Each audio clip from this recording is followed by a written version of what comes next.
ด็จสู่ฟ้าไกลแต่พระหฤทัยอยู่ในแผ่นดินนี้ดวงใจไทยทุกดวงขอพักดีขอถวายรักนี้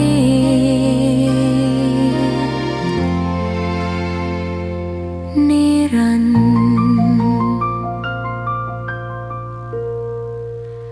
แด่พระพันปีหลว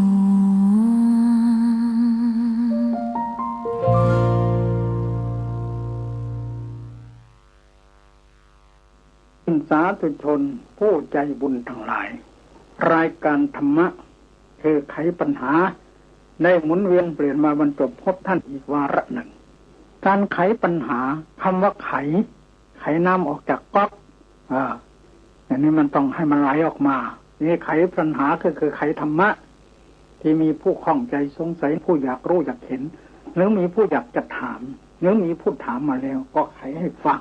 นั่นเรียกว่าไขปัญหาแต่วันนี้ไขเฉพาะปัญหาถึงเรื่องการพิสูจน์นรกเพราะว่าคนส่วนมากสงสัยกันเมื่อคืนวันที่2ก็มีญาติโยมมาจากประเทศอังกฤษก็พาลูกพาหลานมาเยอะแยะหลายคนมานั่งอยู่เต็มห้องเล็กๆถามถึงเรื่องนรกครั้งหนึ่งก็มีด็อกเตอร์คนหนึ่งจากประเทศเยอรมันด็อกเตอร์รุ่นเก่าก็ถามเรื่องนรกอีกด็อกเตอร์จากอเมริกาก็ถามเรื่องนรกยังมีด็อกเตอร์ยังมีผู้ที่จบปริญญาจากประเทศไทยก็มาถามอาตมาในเรื่องนี้เพราะฉะนั้นมันนี่ก็เลยไขซะเลยไขออกอากาศเรียกว่าไขปัญหาเรื่องการพิสูจน์นรกรวมคงจะเป็น2กันนั่นแหละหรือกันหนึ่งนี่ปัญหามีอยู่ว่าคำว่านรกเนี่ยมันแปลว่าอย่างไรนรกะนรก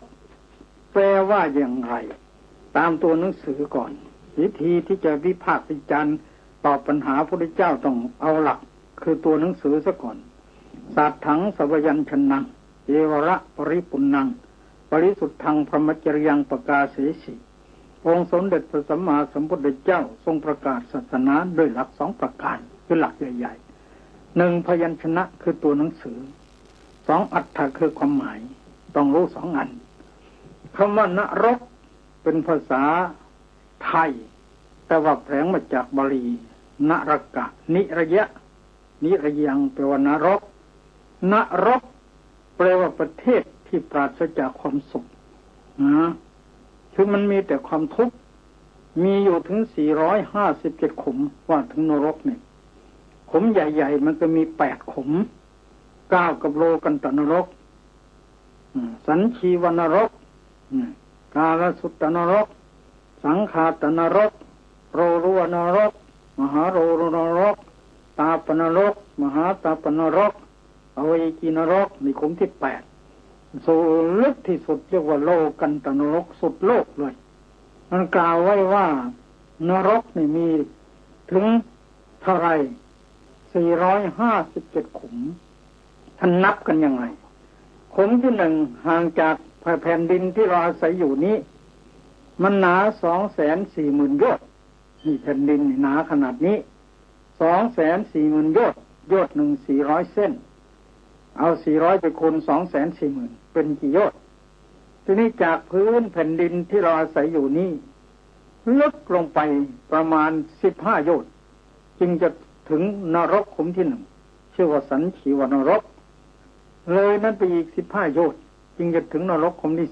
2ชื่อว่ากาลสุตตนรกเลยไปอีก15 โยชน์จึงจะถึงนรกขุมที่3ชื่อว่าสังขาตนรกเลยไปอีก15 โยชน์จึงจะถึงนรกขุมที่4ชื่อว่าตาปนรกเลยไปอีก15 โยชน์จึงจะถึงนรกขุมที่5ชื่อว่ามหาตาปนรกเลยไปอีก15 โยชน์จึงจะถึงนรกขุมที่6ชื่อว่าโรรุวนรกชื่อว่าโรรุวนรกต่อไปอีกมหาโรรุวนรกเอานี่ก่อนคือ1สัญชีวนรก2กาลุตนรก3กาตนรก4 โลนรกห้ามหอนรก6 ตาปนรก7 มหาตารก8อวัยจีนรก15 โยชน์เลยนั่นไปอีกจึงจะถึงน้ำเลยน้ำไปอีกจึงถึงลมเลยลมไปอีกจึงจะถึงอัฏฐดากาศเลยอัฏฐดากาศไปอีกจึงจะถึงนรกขุมสุดท้ายเรียกว่าโลกันตนรกสุดโลกพวกนั้นนิยตามิจฉาทิฏฐิปฏิเสธบาปบุญมดพวกนั้นตกนรกขุมนี้พระเจ้าองค์หนึ่งจะไม่เห็นแสงสว่างวัดเดียวนอกนั้นมืด8 ด้านมันตั้งเรียงกันอยู่ใต้แผ่นดินทีนี้ทำไมล่ะมันใกล้9 ขุมทำไมมันถึง457 ขุมนับกันอย่างไรในขุมที่ 1เรียกว่าสันชีมนรกด้านทิศตะวันออกมันมีอุตุตนรกอยู่4 ขุมเลยอุตุตนรกไปอีกมีภูเขากั้นอยู่จึงจะถึงนรกยมโลกีนรกอีก10 ขุมก็เป็นว่า14 ขุมแล้วใช่ไหมทิศตะวันออกนี่มีนรกเล็กรวมอยู่14 ขุมนรกใหญ่ขุม 1ทิศตะวันตกก็14 ขุมทิศใต้14 ขุมทิศเหนือ14 ขุมเอาไปคูณกัน4ไปคูณ4 4 16 4 1มี4เป็น5 56 ขุม57กับขุมใหญ่เอา8คูณ57อยู่สิเป็นเท่าไหร่แล้วก็เอานรกขุมใหญ่มาบวกอีกก็เป็น457 ขุมตั้งเรียงก็ดูใต้พื้นแผ่นดินนี่แหละทีนี้ใครจะเป็นคนพิสูจน์เมื่อมีปัญหาอย่างนี้คนก็ไม่เชื่อคนไม่เชื่อส่วนมากใช่ถูกที่สุดที่ไม่เชื่อถ้าใครเชื่อก็ยังไม่ถูกแท้แต่ก็ดีนะใครจะเป็นคนพิสูจน์ทุกคนก็อยากพิสูจน์นรกจริงหรือไม่จริงสงสัยทำไมจึงสงสัยเอายกตัวอย่างก่อนด็อกเตอร์คนหนึ่งจะออกชื่อเลยเดี๋ยวนี้ตายแล้วมาจากเยอรมันด็อกเตอร์รุ่นเก่าเราคุ้นเคยกันดีมีบ้านอยู่ตรงคลองประปาเข้าใจว่านรกสวรรค์นี่พระพุทธเจ้าไม่เทศประเทศเรื่องนิพพานคงเทศมีคนหนึ่งคนหนึ่งเป็นด็อกเตอร์จากอเมริกาเดี๋ยวนี้ยังอยู่เดี๋ยวนี้เป็นศาสตราจารย์แล้วเพราะว่าฝรั่งก็ดีผมก็ดีสงสัยเรื่องนรกเรื่องสวรรค์ด้วยบอกถูกแล้วที่คนสงสัยนะเพราะเหตุไรคุณยังสงสัยคุณทราบไหมเพราะคุณมีวิจิกิจฉาคือโมหะปักอยู่ในสมองคนนี่อันหนึ่ง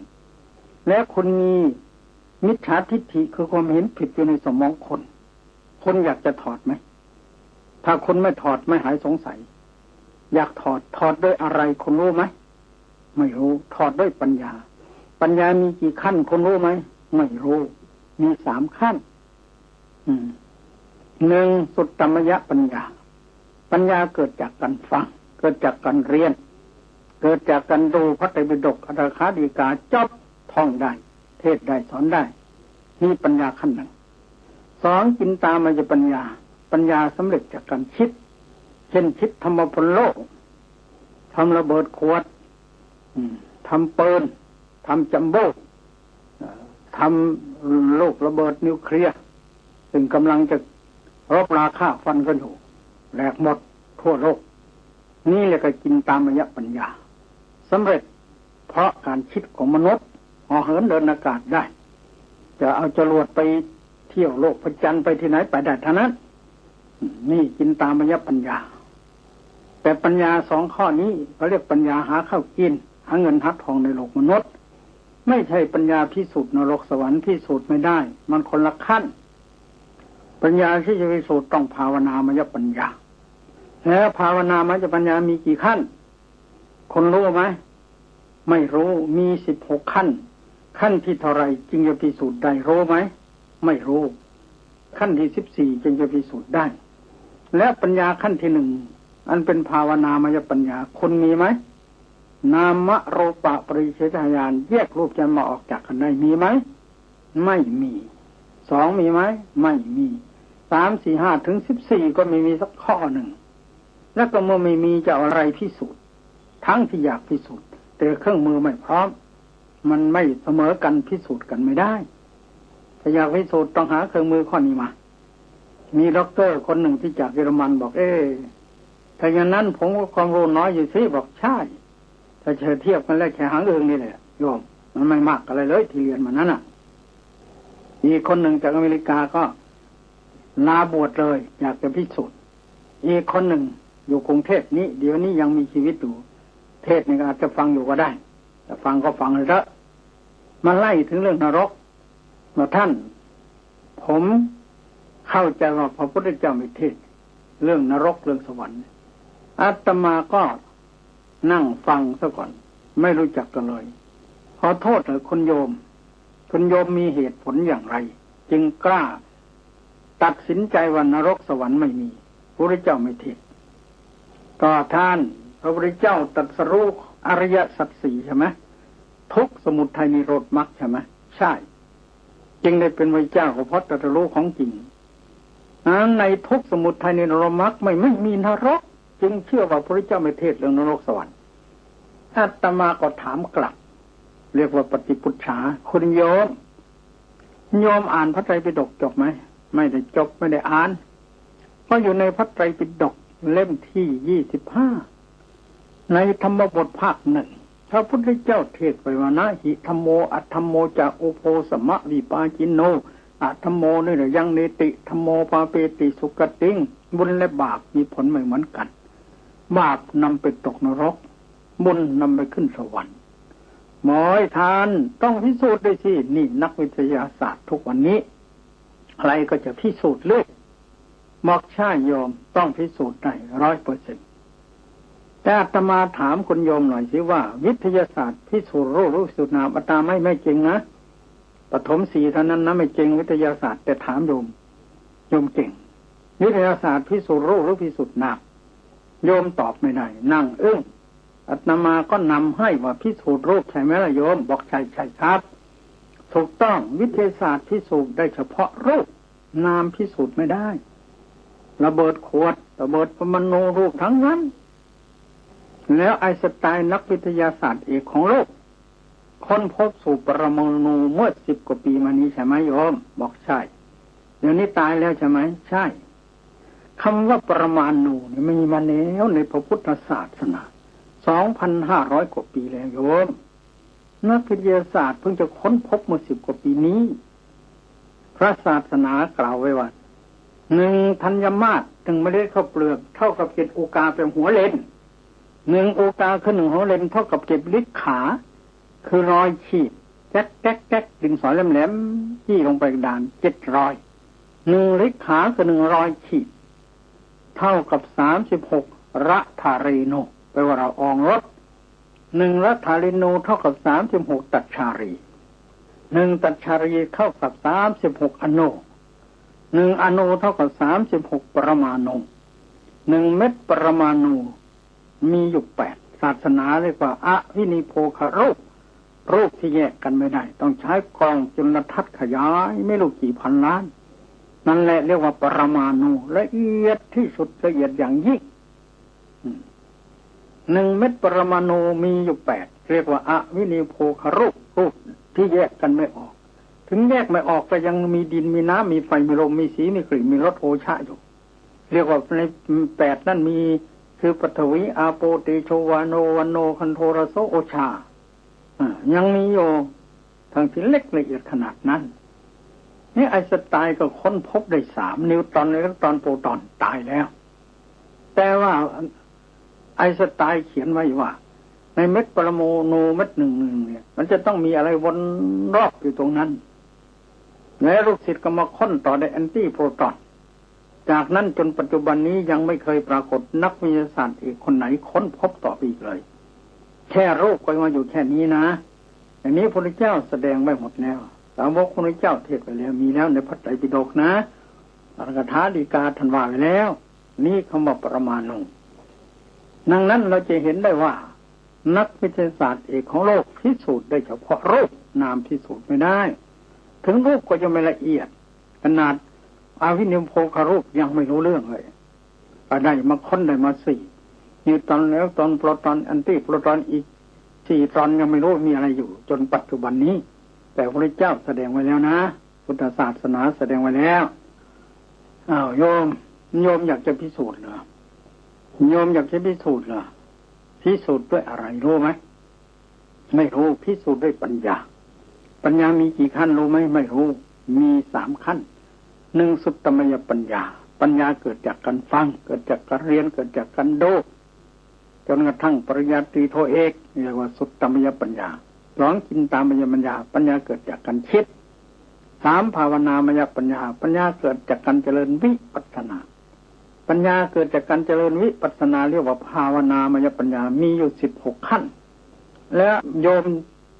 ขั้นที่1ของโยมมีไหมนามรูปะปริเฉทญาณไม่มีขั้นที่2ปัจจยปริคญาณมีไหมไม่มีขั้นที่3สัมมัสสนญาณมีไหมไม่มีขั้นที่4อุทยพยานมีไหมไม่มีขั้นที่5พังคญาณมีไหมไม่มีขั้นที่6อุทยพยานเห็นรูปนามเกิดดับมีไหมไม่มีขั้นที่7อาเทนวญาณเห็นทุกข์เห็นโทษของรูปและนามมีไหมไม่มีขั้นที่8นิพพิทายานของโยมมีไหมไม่มีขั้นที่9มุนจิตุกัมมัญญตายานของโยมมีไหมไม่มีขั้นที่10ปฏิสังขยานใจเข้มแข็งแต่งจริงก็ดีเจ็ดจริงของโยมมีไหมไม่มีขั้นที่11สังขารุปปิขยานเฉยดูความเกิดดับของรูปและนามอยู่ขั้นที่12อนุโลมญาณเห็นอริยสัจ4ชัด 99% เห็นปัจจัยรักชัด 100% ของโยมถึงหรือยังมีไหมไม่มีญาณที่10ปฏิสังขยานใจเข้มแข็งเจ็บแป๊บเหมือนเข็มแทงมีไหมไม่มี12อนุโลมญาณเห็นอริยสัจ4ชัด 99% เห็นปัจจัยรักชัด 100% ของโยมถึงอย่างไม่มีญาณที่13ทิ้งรูปและนามนุ่งนิพพานเป็นลมนึ่งขณะจิตของโยมมีไหมไม่มีที่14มรรคญาณฆ่ากิเลสตายไป5ตัวโลภะ4โมหะ1ของโยมมีไหมไม่มี15ผลญาณมีนิพพานเป็นลม16ปัจเจเวคขณญาณย้อนกลับไปพิจารณากิเลสทีละทีเหลือของโยมมีไหมไม่มีเมื่อไม่มีจะเอาอะไรพิสูจน์ล่ะนี่มันไม่มีเครื่องมือที่ไปสูตรไม่มีพิสูจน์ไม่ได้เอาง่ายๆโยมอยากพิสูจน์เหรอโยมอายุเท่าไหร่65ปีอาชีพอะไรทนายความเอามือไหนเขียนหนังสือมือขวาเอามือไหนเช็ดคนที่ตูดมือซ้ายเอามือไหนทานอาหารมือขวาจับช้อนก็ช่วยกัน2มือเอามือไหนนับเงินในเรือนออกเอามือขวามือซ้ายด้วยแล้วใช้มากี่ปี65ปีถามจริงๆเถอะว่าข้อนิ้วมือมีกี่ข้อตอบไม่ได้บอกไม่ได้ไม่รู้ก็ใช้มาจนขนาด65ปีแล้วมันก็มีแค่นี้ยังไม่รู้หรือมีกี่ข้อขนาดข้อนิ้วของตัวเองใช้มาจนหัวงอกแล้วยังไม่รู้มีกี่ข้อเลยนรกสวรรค์จะไปรู้ได้ยังไงแค่นี้ยังพิสูจน์ไม่ได้ทำไมจะไปอาจเอื้อมพิสูจน์ถึงนรกสวรรค์เล่าแค่นิ้วมือก็พิสูจน์ไม่ได้เอาละโยมท่านโยมยังไม่ยอมจำนนนะโยมอยากพิสูจน์จริงๆหรือใช่ถามหน่อยเถอะว่าโยมเกิดวันอะไรเกิดวันจันทร์ครับไม่ใช่เกิดวันอาทิตย์เกิดวันจันทร์ครับวันอาทิตย์วันจันทร์ครับท่านเถียงผลทำไมล่ะก็โยมมาเกิดวันจันทร์อาตมาว่าเกิดวันอาทิตย์นี่นะโยมแน่หรือว่าโยมเกิดวันจันทร์แน่ขอถามโยมจริงๆเถอะเวลาโยมตกจากท้องแม่ร้องเอ้แม่อยู่บนเบาะจำได้ไหมว่าเกิดวันอะไรจำไม่ได้ครับแล้วเมื่อไรจึงจำได้โตแล้วเข้าโรงเรียนแล้วใครบอกพ่อกับแม่นิยมไม่ได้เชื่อตัวเองเชื่อพ่อกับแม่ใช่ไหมเนี่ยใช่ครับอัตมาก็เหมือนกันโยมอัตมาเชื่อนรกมีสวรรค์มีเพราะเชื่อพ่ออัตมาคือพระพุทธเจ้านี่เป็นพ่อในทางธรรมพ่อกับแม่เป็นพ่อในทางโลกอัตมาก็เชื่ออัตมาเกิดวันอังคารพ่อกับแม่อาตมาบอกว่าลูกเกิดวันอังคารเขียนใส่ใบลานไว้อาตมาโตมาอ่านออกลงไปชี้บอกให้รู้ว่าลูกเกิดวันอังคารนี้เขียนไว้อย่างนี้มันม้วนไว้ใส่บั้งไว้ใส่ก็บอกไม่ไผ่ไว้กลัวตัวอะไรมันจะไปเจาะเอามาอาตมาดูเมื่อเรียนหนังสือออกแล้วอาตมาก็เชื่อเข้ากระดูกดำคนทั้งโลกจะบอกว่าอาตมาเกิดวันจันทร์อาตมาไม่เชื่อพ่อกับแม่ของอาตมาเหมือนกันนั่นแหละโยมเราเชื่อว่านรกมีสมัยนี้ก็เชื่อพ่อคือพระพุทธเจ้าท่านเป็นพ่อในทางธรรมตรัสรู้มาหมดแล้วเห็นหมดแล้วเราเชื่อปัญญาของพระองค์อย่างนี้แล้วเหมือนเชื่อพ่อกับแม่แหละเหมือนกันนี่ข้อหนึ่งมีวิธีพิสูจน์ข้อหนึ่งนะเอาข้อที่2ทุกคนมีขนตาไหมโยมอยากพิสูจน์นรกสวรรค์มีมนุษย์คนไหนไม่มีขนตา หัวล้านขนตาก็ยังมีอยู่โกนออกตอมันก็ยังอยู่ทีนี้โยมลองลืมตาดูสิเนี่ยเห็นไหมขนตาเนี่ยทั้งที่ไม่มีอยู่แท้ๆไม่เห็นมนุษย์คนไหนก็ดูไม่เห็นนั่นขนตาอาตมาดูเท่าไรก็ไม่เห็นโยมก็เหมือนกับอาตมานั่นแหละแล้วทำไมจะแงนจนหลังหัวไปจดถึงหลังเท้าเรามันก็ไม่เห็นหรอกเพราะอะไรอ่ะแม่แค่ไอ้ท้ายทอยของเรายังไม่เห็นเลยแค่กันแทนห่างกันกับตาของเรานิดเดียวท่านโยมไม่ถึงคืบแล้วยังไม่เห็นเลยท้ายทอยของเราเห็นไหมมันขาดอะไรขาดปัญญาถ้ามีกระจกมันส่องพับมันก็เห็นนรกก็เหมือนกันถ้ามีปัญญามันก็รู้ถ้าไม่มีปัญญาก็ไม่เห็นเหมือนอย่างนี้แหละนี่พิสูจน์แล้วนะ1วันเกิด2ขนตา3จิตดวงไหนมาพาเราไปตกนรกจิตมันมีกี่ดวงเจตสิกมีกี่ดวงดวงไหนไปตกนรกลองนึกดูสิเอาแต่ไล่ถึงจิตมันจิตกี่ดวงล่ะ89ดวงโดยย่อโดยพิสดาร121ดวงเจตสิกก็52ดวงดวงไหนมันพาไปตกนรกโทสะใช่ไหมโทเสนะหิเยชเยนะสัตตาหรือยังอุปปัชชันติยิ่งดูคนทั้งหลายตายไปตกนรกก็เพราะโทสะโทสะที่ตัวเรามีไหมโยมมีเมื่อมีมันก็สามารถนำเราไปตกนรกได้เพราะมันมีอยู่เชื่อเขามีอยู่อุปมาง่ายๆเหมือนโยมอยากจะได้มะม่วงอกร่องแต่มันมี2เมล็ดมะม่วงกระร่อนก็มีมะม่วงอกร่องก็มีเราก็ไม่รู้มือความลับได้มะม่วงกระร่อนไปปลูกเวลาออกมามันจะเป็นมะม่วงอะไรมันก็เป็นมะม่วงกระร่อนทำไมจึงเป็นก็เพราะพันธุ์มันเป็นมะม่วงกระร่อนอันนี้เหมือนกันเมื่อพันธุ์มันเป็นโทสะมีอยู่ในใจโยมมันก็ต้องคลอดออกมาเป็นนรกนั่นทีผลมันเหตุกับผลมันตรงกันอย่างนี้นี่ต้นนรกมันอยู่ที่ตัวเรามันก็ต้องไปนรกได้นี่ข้อหนึ่งข้อที่4ประสบการณ์คนที่ตายตกนรกก็มีเยอะในสมัยพระพุทธเจ้าก็มีมากเป็นนายจุนทสูกฤกษ์ฆ่าหมูไม่เคยทำบุญเลยวันหนึ่งเสียงหมูร้องพระก็นึกว่าเขาจะทำบุญกราบทูลพระพุทธเจ้านายทุนสูกฤกษ์นี่คงจะทำบุญไม่ใช่คือเขาร้องมา7 วันแล้ววันนี้เงียบไปแล้วเดี๋ยวเจ้าค่ะเสียงหมูมันร้องพระพุทธเจ้าไม่ใช่หรอกไฟอเวจีนรกปรากฏแก่เขาฆ่าหมูไปซื้อหมูลูกหมูมาเลี้ยงที่หลังบ้านเสร็จแล้วเวลาจะฆ่ากรอกน้ำร้อนลงไปให้อุจจาระไหลออกหมดเสร็จแล้วก็ถอนตีให้เนื้อมันบวมโตแล้วขายบาปหนักยังไม่ตายเลยไฟเอาไว้กินรกปรากฏร้องเหมือนหมูลูกเมียต้องเอาผ้ายัดปากอุดปากให้ออกไปอยู่ข้างนอกบ้านร้องไม่ได้แล้วต่อมา7 วันก็ตายไฟเอาไว้กินรกปรากฏตกเอาไว้กินรกนี่พระพุทธเจ้าเทศไว้เองในธรรมบทภาค1นายจุนสูกฤกษ์ฆ่าหมูขายนี่ตัวอย่างทีนี้ก็มีมากนี่ยกมาเป็นตัวอย่างย่อๆนี่พิสูจน์ข้อที่1เรื่องจิตตรงไหนมันไปตกนรกแล้วก็ตัวอย่างทีนี้ประสบการณ์ที่เนี่ยเอาละพระเทวทัต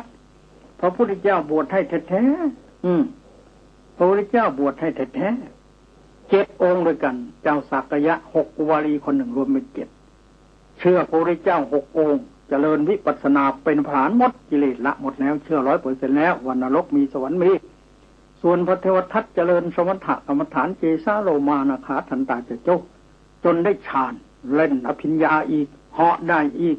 โลกิยะอภิญญาวันหนึ่งเขาเอาของมาถวายพระเจ้าสักยะเป็นพระอรหันต์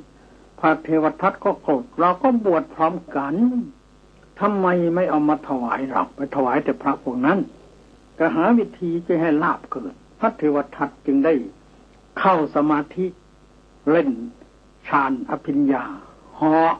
อธิษฐานตัวเรียกว่าอิทธิฤทธิแสดงฤทธิ์ได้อธิษฐานตัวเองเป็นเด็กน้อยเขาเรียกว่ามานพเอางูใหญ่พันตัวไปถึง4 ตัวเหาะไปตกปราสาทพระเจ้าชาติศัตรูพระเจ้าชาติศัตรูก็ตกพระทัยประเดี๋ยวกลายเป็นพระแล้วนั่งเอเตอยู่ในบ้านก็เกิดความเข้าใจแน่ว่าต้องเป็นพระอรหันต์จึงจะแสดงฤทธิ์ได้ขนาดนี้ทำไมเป็นพระอรหันต์เหาะมาไม่ได้เป็นลูกเด็กน้อยเอางูทั้ง4 ตัวหายหมดเหลือแต่พระองค์นี้ต้องเก่งแน่ก็เลื่อมใสศรัทธาเพราะไม่สันทัดกรณีในศาสนาพ ผลสุดท้ายพระเทวทัตก็ยุให้ฆ่าพ่อคือพระเจ้าพิมพิสารยึดราชสมบัติเลยปฏิวัติพ่อของตัวเองอะไรมาให้เป็นพระเจ้าแผ่นดินซะจับไปขังไว้ในคุกเมืองอินเดียเนี่ยพระเจ้าอโศกมราชยังทำหลักป้ายให้คนเห็นอยู่นี่คุกขังพระเจ้าพิมพิสารยังมีแผ่นอิฐเหลืออยู่ผลที่สุดพระเทวทัตก็พ่อยังไม่ตายถามว่าพ่อฉันตายยังพ่ออะไรแม่เข้าไปส่งห้ามไม่แม่เข้าไปยังไม่ตายแม่เอาเข้าใส่โมผมใส่ยาพกไปให้ตรวจหมดแม่ตรงหัวต้มเลยเละเอาแขนลงจุ่มตากแดดเสร็จแล้วเอาใส่เสื้อแขนยาวๆไปให้ผัวเลียไม่ตายห้ามแม่ไม่เข้าผัวก็เดินโยงกลมธรรมปีติเอาปีติเป็นภักษาเอาปีติเป็นอาหารใจไม่ตายเสร็จแล้วเอามีดโกนเฉือนเท้าพ่อก็ตายเกิดในสวรรค์ชั้นจัดต้มนี่แหละนรกนะยังไม่จบโยมต่ออีกนิดหน่อยนะกันต่อไปกันนี้หมดเวลาใช่แล้วเลยไปก่อนอธิบายไม่จบหยาบเอาทิ้งไว้ก่อนเป็นว่าพิสูจน์นรกในใดหนึ่งพิสูจน์โดยวันเกิดของพิสูจน์โดยขนตา3พิสูจน์ด้วยจิต4พิสูจน์ด้วยกิเลส4พิสูจน์ด้วยประสบการณ์จบแค่นี้นะขอยุติการไขปัญหาเรื่องพิสูจน์นรกไว้แต่เพียงเท่านี้คอยฟังต่อไปในกันหน้าสาธุชนผู้ใจบุญทั้งหลายรายการไขปัญหาไขเรื่องการพิสูจน์นรกซึ่งเป็นปัญหาโลกแตกคนส่วนมากก็สงสัยไม่ใช่คนหรอกพระก็สงสัยบางทีปรมเรียน7 8 9ประโยคก็ยังสงสัยไอ้ต่ำกว่านั้นไม่ต้องพูดได้ยินมหาองค์หนึ่งปรเรียน4ประโยคเทศในโบสถ์แห่งหนึ่งว่าใครเชื่อว่านรกสวรรค์มีโง่ดังนี้ก็มีขนาดพระแท้ๆท่านก็ยังพูดอย่างนี้คนอื่นที่ไม่ใช่พระไม่ได้เรียนเป็นมหาจะแค่ไหนลองนึกดูทีแต่ก็น่าเห็นใจที่เขาพูดอย่างนั้นก็เขาพูดถูกไม่ใช่พูดผิดหรอกเราฟังให้เป็นก็แล้วกันเพราะเขาไม่รู้เขาไม่เข้าใจเขาไม่เห็นเขาก็เอาความรู้ขั้นธรรมดาไปพิสูจน์คือเอาความรู้ขั้นปริยัติไปพิสูจน์ขั้นปฏิบัติไอ้ผู้ที่ท่านรู้ท่านเห็นมาแล้วนั่นท่านเป็นปฏิเวทคือปฏิบัติถึงมาแล้วเข้าใจแน่แล้วถูกแน่แล้วแต่นี้พวกเรานี้ความรู้ถ้าพูดง่ายๆขอโทษแค่หางอึ่งล่ะจะไปพิสูจน์ปัญญาความตรัสรู้ของพระพุทธเจ้านั้นพระพุทธเจ้าท่านรู้ท่านเห็นมาหมดแล้วเทศสอนไว้หมดแล้วทางเดินของมนุษย์มีถึง7 เส้น1ทางไปนรกเอาขึ้นก่อนเลยได้แก่โทสะ2ทางไปเปรตและสุรกายได้แก่โลภะความโลภ3ทางไปเป็นสัตว์เดรัจฉานได้แก่โมหะคือความหลง4ทางไปมนุษย์ได้แก่ศีล5และกุศลกรรมบท10 5ทางไปสวรรค์ได้แก่มหากุศล8มีไหว้พระสวดมนต์ทอดกฐินทอดผ้าป่าเป็นต้น6ทางไปพรหมโลกได้แก่สมถกรรมฐานมีอารมณ์40อย่าง7ทางไปนิพพานได้แก่วิปัสสนาเนี่ยท่านก็บอกให้ชัดเจนแจ่มแจ้งขนาดนี้แต่ว่าเราก็ยังไม่ได้พิสูจน์ไปตัดสินเราเองไม่ได้ของอะไรที่เราไม่เห็นจะไปนึกว่าไม่มีไม่ได้นะดังนั้นเราเชื่อไปก่อนนั้นถูกที่สุดเหมือนกับเชื่อวันเกิดของเราว่าเกิดวันอะไรเราก็เชื่อเข้ากระดูกดำทั้งที่เราก็จำไม่ได้พระพุทธเจ้าเทศน์ไว้แล้วเราเชื่อพระพุทธเจ้าก่อนท่านเรียกตถาคตโพธิศรัทธาเชื่อต่อพระปัญญาความตรัสรู้ของพระพุทธเจ้าเมื่อพระพุทธเจ้าเป็นพระพุทธเจ้าจริงๆจะเอาปัญญาของเราไปเทียบไม่ได้ขอโทษไม่ได้ขี้เล็บของพระองค์เลยมันไกลกันฟ้ากับแผ่นดินแล้วทำไมเราจะไปกล้าตัดสินซึ่งเป็นคำพูดของพระเจ้าเทศไปเองสอนไว้เองในพระไตรปิฎกมีเกือบทุกเล่มในเรื่องเหล่านี้อย่างนี้ถ้าเราคิดให้ซึ้งเราก็พอจะเทียบเคียงพอจะรู้ได้ว่าอะไรเป็นอะไรกันแน่สำหรับชั้นปัญญาชนผู้ที่ไม่รู้เสียเลยก็อีกเรื่องหนึ่งยกไว้แต่ผู้ที่ศึกษาเราเรียนวันนี้ความรู้เรามีเราพอจะพิสูจน์หรือพอจะเปรียบเทียบกันได้ไม่มากก็น้อยดีก็จะไปตัดสินทึกทักว่าไม่มีดังนั้นเราเก่งกว่าพระพุทธเจ้าเลยเหรือนี่พระพุทธเจ้าเทศไว้เราเป็นปุถุชนกิเลสเต็มหลายกระบุงอยู่ ยังไปกล้าท้าทายคำสอนของพระเจ้าซึ่งพระองค์เทศน์ไปแล้ว 2,500 กว่าปีแล้วว่ามีตัวอย่างในอดีตก็มีอยู่แม้ในปัจจุบันก็มีผู้ชายคนหนึ่งเมื่อไม่กี่ปีมานี้เอาลูกชายอายุประมาณ 4-5 ขวบไปให้แม่เลี้ยงตัวไปทำงานวันหนึ่งลูกมันซนมันก็วิ่งเล่นตกบันไดโกรธให้แม่หาว่าไม่ดูแลหลานเตะแม่ถีบแม่ตกบันไดจะลงไปซ้ำแม่แขนหักเผอิญแผ่นดินมันแยกเลยสู่ผู้ชายคนนี้ลงไปแม่ก็ช่วยไม่ได้ใครก็ช่วยไม่ได้ร้อนด้านละวานี่ไฟเอาไว้กินนรกปรากฏเห็นไหมยังไม่ตายนะปัจจุบันนะตอนนั้นยังไม่ตายไม่มีใครช่วยได้เอาเชือกอะไรมาดึงก็ขาดหมดเลยดึงขึ้นไม่ได้เลยผลที่สุดไม่มีใครป้อนข้าวแม่คลานเอาข้าวไปป้อนลูกทั้งที่แขนหักเห็นไหมถ้าไม่มีเมตตาธรรมเราจะปล่อยมันถูกเป็นนินจมตายเฉยแม่ก็โยสานี่แหละความรักแม่ท่านเอ้ยพ่อกับแม่รักแค่ไหนพระเจ้าอาชาติศัตรูเนี่ยยึดสมบัติพ่อทำลายฆ่าพ่อจนพ่อตายวันหนึ่งพอไปสร้างเมืองใหม่อยู่แต่งงานมีเมียมีลูกคนหัวปีมันเป็นหวัดลูกเป็นหวัดน้ำมูกไม่ออกหายใจไม่สะดวกร้องครางพ่อไปดูดเอาปากดูดน้ำมูกของลูกออกมาจึงนึกถึงพระคุณของพ่อว่าพ่อคงรักเราเหมือนกันอย่างนี้ร้องไห้เนี่ยนึกถึงพระคุณของพ่อเห็นไหมและอีกที่จังหวัด101หรือยโสธรเนาะอาตมาจากอุบลมาอยู่มันจะเข้าเขตยโสธรกล่องข้าวน้อยข้าแม่มีนาอยู่ใกล้บ้านลูกไปไถนาแต่เช้าเอาควายไปไถนาแม่ไปส่งข้าวกองข้าวมันเล็กภาคอีสานกินข้าวเหนียวนี่ไปเห็นกองข้าวเล็กตัวหิวข้าวกลัวจะกินไม่อิ่มแม่บอกว่าลูกเอ้ยกินซะก่อนแม่จะไปเอามาให้ใหม่ไม่ฟังเลยเอาด้ามเสียมตีหัวแม่ตายยังมีธาตุอยู่เดี๋ยวนี้ใครไปก็เห็นธาตุของข้าวน้อยข้าแม่นี่ต้องตกเอาอีกีนรกแน่นี่เห็นไหมอย่างนี้ลูกฆ่าแม่แต่แม่ฆ่าลูกนะโอ้ตัวมันหายากที่สุดนอกจากลูกเลี้ยงเอาเท่ากระทืบตับแตกอย่างนี้มีได้แต่ลูกจริงๆรู้จะไม่มีใครฆ่าหรืออาจจะมีอยู่นะแต่น้อยที่สุดละแต่โดยมากรักที่สุดรักลูกเนี่ยขนาดแม่เลี้ยงเหยียบตับลูกแตกตายพ่อยังอุตส่าห์มากอดศพร้องให้สงสารลูกอายุ3 ขวบเห็นไหมนี่แหละโบราณท่านจึงกล่าวถึงเรื่องดวงใจของแม่อุ่นอะไร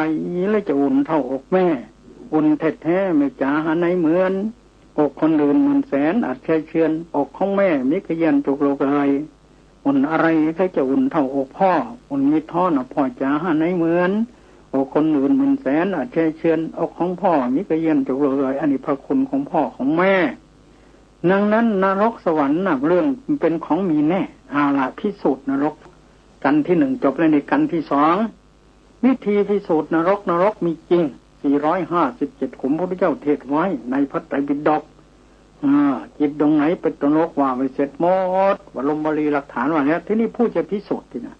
คนไม่เชื่อส่วนมากใช่ที่ไม่เชื่อนะอย่าไปโทษเขานะเขาไม่เชื่อนะถูกทำไมจึงถูกโยมเราลองนึกดูให้ดีเพราะมันมีมิจฉาทิฏฐิปักอยู่ในสมองเขาไม่ถอดมันก็ไม่เชื่อแล้วก็มีวิจิกิจฉาคือโมหะปักอยู่ในสมองเขามัน5 ตัวเนี่ยกิเลสที่มันดื้อที่สุดโลภะทิฏฐิกตะสัมมยุตตจิต4 ดวงแล้วก็มีวิจิกิจฉา1มันมีอยู่ในหัวสมองของคนแต่ละคนพระโสดาปัตติมรรคเท่านั้นจึงจะพิสูจน์ได้และเมื่อยังไม่ถึงก็ต้องเชื่อตามตำราจึงจะถูก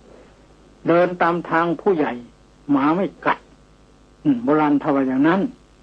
ผู้ใหญ่ก็คือพ่อแม่ปู่ย่าตาทวดครูบาอาจารย์โตนสมัย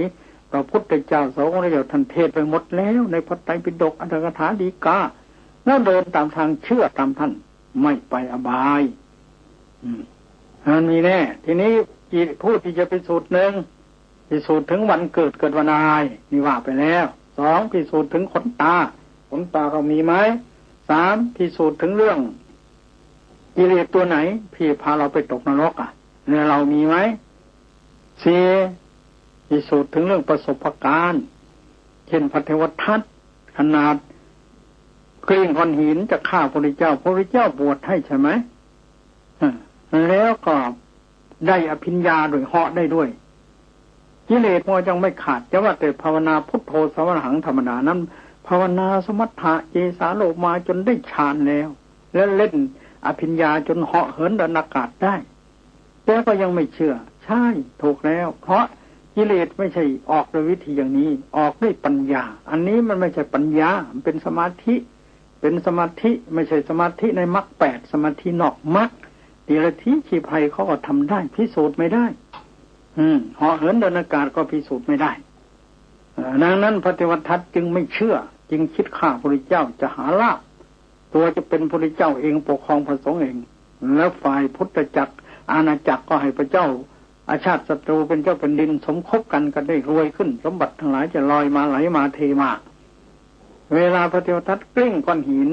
จากภูเขาชิตกูฏจะให้กระทบพระพุทธเจ้าตายพระพุทธเจ้าจะไม่ถูกสักนิดหนึ่งก็ได้แต่พระเทวทัตจะอกแตกตายเสียก่อนจะไม่เห็นบาปกรรมชัดเจนแจ่มแจ้งคนอื่นก็จะไม่ทราบชัดผลที่สุดให้ก้อนหินกระทบพระบาทพระพุทธเจ้าโลหิตห่อเลือดห่อขึ้นมาหน่อยพระพุทธเจ้าตรัสว่าเทวทัตเธอจะถูกไปดึงสูบตรงนั้นนะ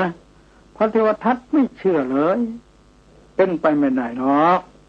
นรกเล็กอะไรไม่มีไม่เชื่อทางนั้นวันหนึ่งพระเทวทัตก็ป่วยอยากจะมาเฝ้าพระพุทธเจ้าให้ลูกศิษย์ถามมาพอมาถึงใกล้เข้ามาพระก็กราบทูลว่าพระเทวทัตมาแล้วพระเจ้าค่ะมาก็ไม่ได้เห็นฉันจวนแล้วจวนก็ไม่ได้เห็นฉันใกล้แล้วใกล้ก็ไม่ได้เห็นฉันถูกไปในสูบตรงที่ฉันว่าพอถึงตรงที่พระพุทธเจ้าตัดชี้บอกเมื่อก่อนนั้นก็พอดีเลยลูกศิษย์ก็วางเตียงลงแผ่นนี้ก็สูบลงไปเทวทัตก็ข้างเกยพื้นดินยังไม่ถึงหัวสารภาพผิดว่าเรานี่ผิดพระพุทธเจ้าไม่ผิดพระเจ้าวนรกมีจริงๆพระองค์ตรัสว่าข้าพเจ้าจะถูกแผ่นดินสูบตัวนี้สูบจริงๆบัดนี้หมดทั้งเนื้อทั้งตัวเหลือแต่กระดูกค้างขอนน้อมถวายกระดูกค้างแด่พระพุทธเจ้าก็จมดิ่งดินปิดหัวก็ใจขาดเรียกว่าตายแล้วเขาปฏิสนธิจิตเกิดในอเวจีนรกขุมที่8เกิดในอเวจีนรกขุมที่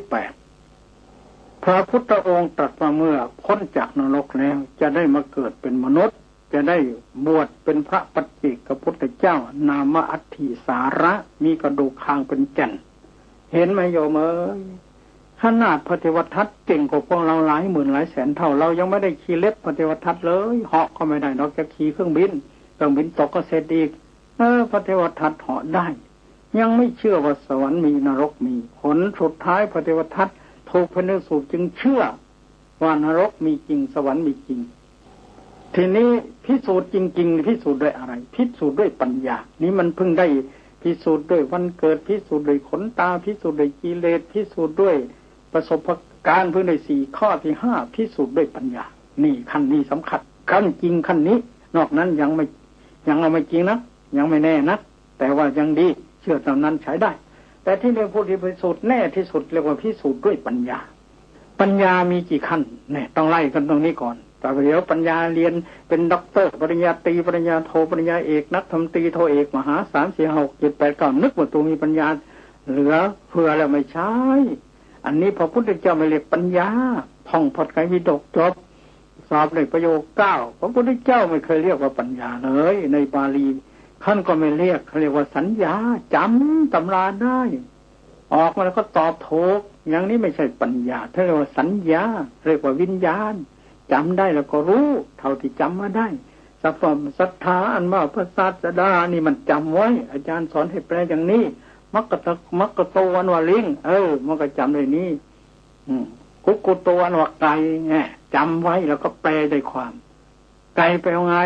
ไก่ก็แปลว่าสัตว์ที่คุ้ยเคี่ยอาหารทำไมจึงแปลของกุกุโตแปลว่าไก่ไก่ก็กุกก็แปลว่าแผ่นดินกุ้งกุตตีที่กุกุโตสัตว์ใดคุ้ยเคี่ยอาหารกินสัตว์นั้นชื่อว่าไก่อย่างนี้เขาเรียกแปลได้จำได้นี่คือสัญญาไม่ใช่ความรู้ไม่ใช่ปัญญาในพระศาสนาแท้แค่สัญญาจำตำราเขามาได้เท่านั้นวิญญาณก็รู้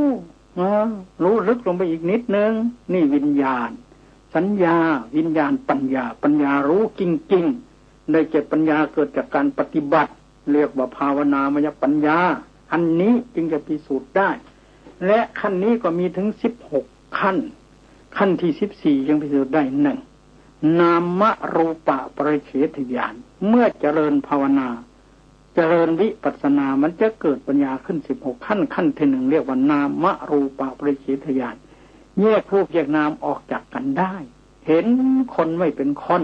เป็นสักแต่ว่ารูปกับนามขั้นที่2ปัจจยปริคญาณรู้เหตุและผลของรูปและนามใครอยากรู้ต้องไปปฏิบัติขั้นที่3สัมมาสัญญาณพิจารณารูปนามเป็นอนิจจังทุกขังตาโดยวิปัสสนึกตอนนี้คนหลงทางถึงตรงนี้มันมีนิมิตมีเลยกวนนั่งไปเห็นป่าบางเห็นภูเขาเห็นเทวดาเห็นแม่น้ำเห็นพระพุทธเจ้าว่าง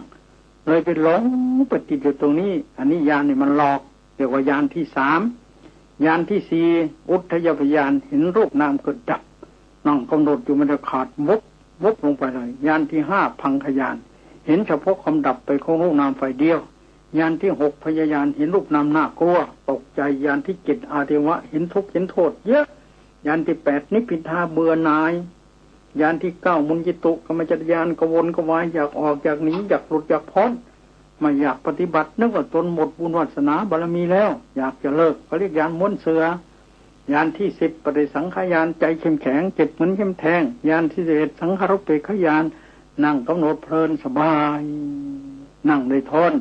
ญาณที่12อนุโลมญาณอนุโลมตามญาณ4 5 6 7 8 9 10 11กลับไปใหม่อีกย้อนไปย้อนมากลับไปกลับมาเรียกว่า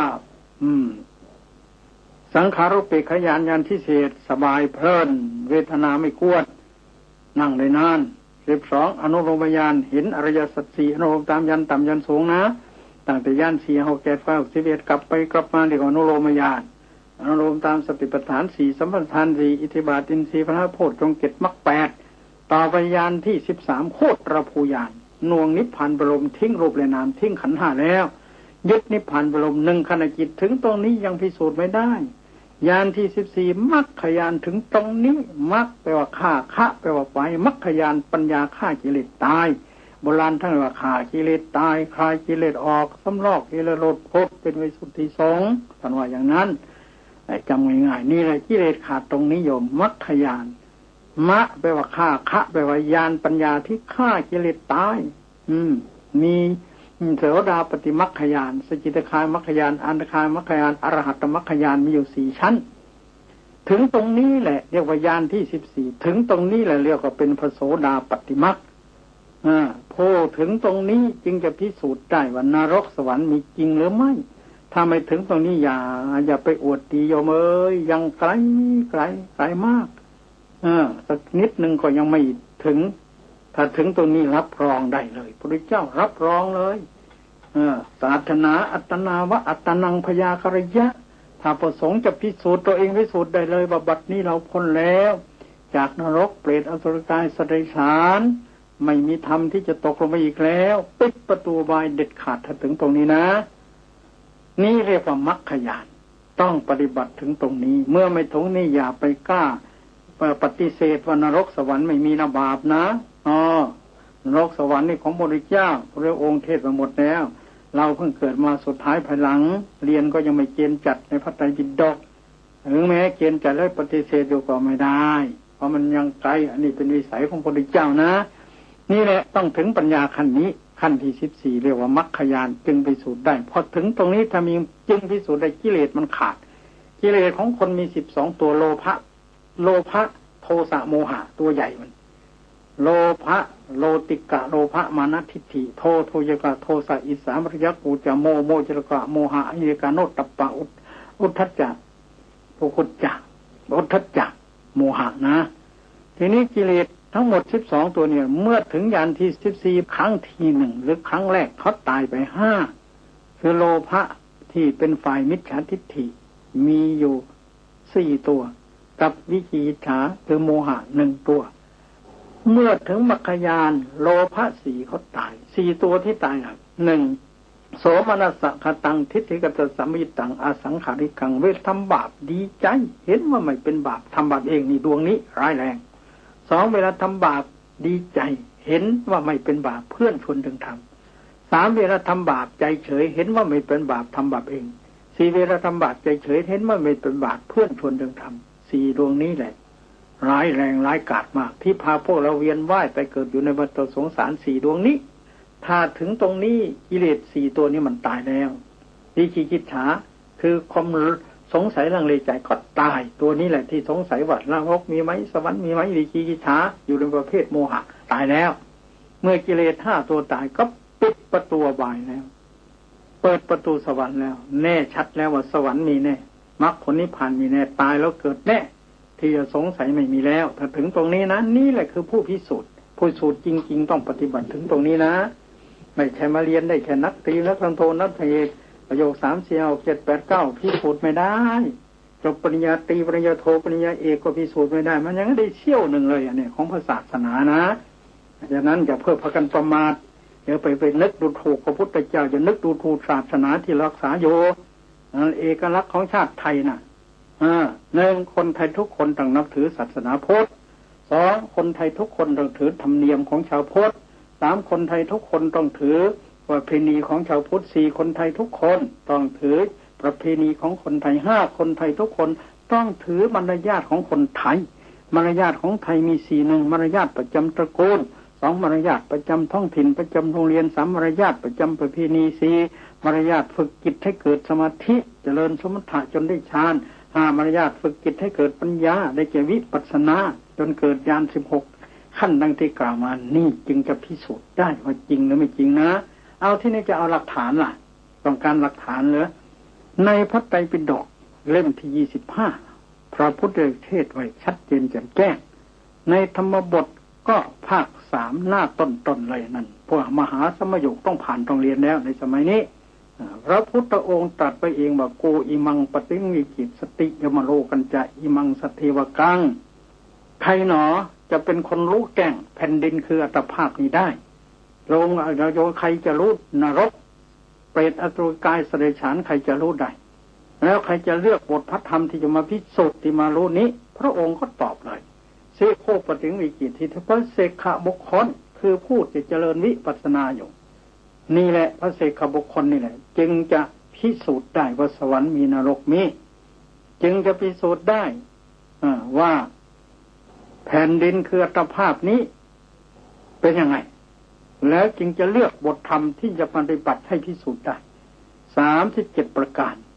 หมายความว่าพระไตรปิฎก 84,000 วรรณคำเลือกเอามาปฏิบัติ37ประการเรียกว่าโพธิปักขิยธรรมเชื่อไปพิสูจน์อันนี้เมื่อโพธิปักขิยธรรม37ประการเข้าพร้อมกันตรงไหนตรงนั้นแหละกิเลสขาดสติปัฏฐาน4สมถะฐาน4อิทธิบาท4อินทรีย์5พละ5โพชฌงค์7มรรค8นี่เรียกว่าโพธิปักขิยธรรมผู้เจริญวิปัสสนาตามนี้สามารถจะพิสูจน์ได้เมื่อถึงมรรคญาณคือญาณที่14เมื่อถึงตนนั้นกิเลสขาดไปหมดแล้วที่มันดื้อที่สุดที่เป็นมิจฉาทิฏฐิมีอยู่5ตัวทั้งหมดโลภะ4โมหะ1เหลือกิเลสอีก7ตัวกิเลสที่เหลือ7ตัวนี้ไม่พาไปอบายทำไมจึงไม่ไปเพราะมีนิพพานรองรับมาคนหนึ่งแล้วถึงนิพพานมาครั้งหนึ่งแล้วกิเลสยังเหลืออีก7ต้องเจริญวิปัสสนาถึงญาณ14ครั้งที่2กิเลสที่เหลืออีก7ตัวไม่ตายแต่อ่อนกำลังทะลิกตนุกระเบาทำให้เบาบางไปอีกเยอะแต่เชื่อนรกสวรรค์ 100% แล้วและตั้งอยู่ในศีลมั่นเป็นนิจจะไม่ล่วงละเมิดในศีล5เลยเรื่องใสในพระพุทธเจ้าไม่มีหวั่นไหวเรื่องใสในพระธรรมไม่มีหวั่นไหวเรื่องใสในพระสงฆ์ไม่มีหวั่นไหวมีศีล5มั่นเป็นนิจตั้งแต่วินาทีแรกที่ถึงแล้วไม่ต้องสมาทานศีลเขาก็มีอยู่ตลอดไปนี่แหละคือผู้พิสูจน์นรกสวรรค์เมื่อถึงตรงนี้พระเจ้าตัดไปเลยเสโคปนิวิจิตสติยะมารูกันจะอิมังสติวกังพระเสกขบุคคลคือผู้เจริญวิปัสสนาสำเร็จเป็นโสดาสำเร็จโสดาเป็นมรรคโสดาเป็นผลจึงจะพิสูจน์ได้ว่ามีจริงหรือไม่มีจริงเชื่อได้ 100% แล้วอัตถกถายังแก้ต่อไปอีกโสตาปฏิมาคัตทั้งอาทิงคตวาสตวิโทเสโค พระอรูคค7 จำพวกนับตั้งแต่พระอรูคคผู้ตั้งอยู่ในโสดาปัตติมรรคเป็นต้นจึงจะพิสูจน์ได้ว่าสวรรค์มีนรกมีนี่แหละผู้พิสูจน์นรกสวรรค์พิสูจน์ต้องปฏิบัติถึงตรงนี้ญาติโยมสาธุชนผู้ใจบุญทั้งหลายการไขปัญหาถึงเรื่องพิสูจน์นรกสวรรค์ก็ติดไปด้วยกันนั่นแหละนรกเข้าใจสวรรค์ก็เข้าใจจบลงไปแล้วนะจะขอบรรยายในไขปัญหาในเรื่องพิสูจน์นรกสวรรค์ไว้แต่เพียงย่อๆหลักฐานก็มีเหตุผลก็มาพร้อมแล้วพระพุทธเจ้าตรัสไว้เองผู้ปฏิบัติถึงญาณที่14พิสูจน์ได้เด็ดขาดไม่มีที่จะพิสูจน์ไม่ได้เพราะที่พิสูจน์ได้เพราะกิเลสที่มันดื้อมันขวางจิตอยู่เขาเรียกมิจฉาทิฏฐินะมีอยู่4ตัวเรียกว่าโลภะด้วยทิฏฐิด้วยคือมิจฉาทิฏฐิมีทุกคนเว้นไว้แต่พระโสดาบันเท่านั้นถ้าไทยไม่ได้เจริญนิพพานาไม่มีทางที่จะออกหมดหรอกปากว่าออกแต่ในตัวจริงเขาไม่ออกหรอกบางครั้งยังสงสัยจะจริงหรือไม่จริงจะจริงหรือไม่จริงแต่ถ้าถึงแล้วไม่มีสงสัยเลยแม้แต่น้อยนึงนี่แหละคือผู้พิสูจน์นรกสวรรค์นะญาติโยมสาธุชนผู้ใจบุญทั้งหลายการไขปัญหา2กันนี้จบแล้วนะกันที่1กันที่2ว่าถึงเรื่องพิสูจน์นรกว่านรกมี457ขุมใหญ่ๆมี8-9กับโลกันตนรกแล้วขุมเล็กด้านทิศตกทิศตะวันออกด้านละ14 6ก็เป็น54เป็น57กับขุมใหญ่กันเข้าไปเป็น457ขุมตายแล้วตกนรกแน่นรกมีแน่อย่าทึกทักมาไม่มีนะเชื่อพระปัญญาความตรัสรู้ของเจ้าไว้ก่อนสบายดีนะถึงอย่างไรก็จะไปเดือดร้อนถ้าเราไม่ทำชั่วไม่ไปหรอกเราทำดีไว้แต่ก็ไม่แน่นะโกหกคนเดียวยังตกนรก7 วันนะโยมนะภรรยาของพระเจ้าปเสนทิโกศลโกหกผัวคนเดียวท่านเลยตกนรก7 วันเห็นไหมนอกนั้นทำแต่บุญไว้เลยแต่ไปวันหนึ่งเข้าห้องน้ำอยู่กับสุนัขตัวโปรดผัวมองเห็นเข้าทำไมเธออยู่กับสุนัขหมาประพิษห้องน้ำห้องนี้ใครเข้าไปคนเดียวเป็น2 คนไม่เชื่อพระองค์ไปดูสิพอผัวลงไปทำไมอยู่กับแพะล่ะที่จริงเมฆขึ้นเราขึ้นเฉยๆผัวอยู่คนเดียวแต่ตัวอยู่กับสุนัขจริงๆนี่โกหกผัวก็โง่ไม่ทันเมีย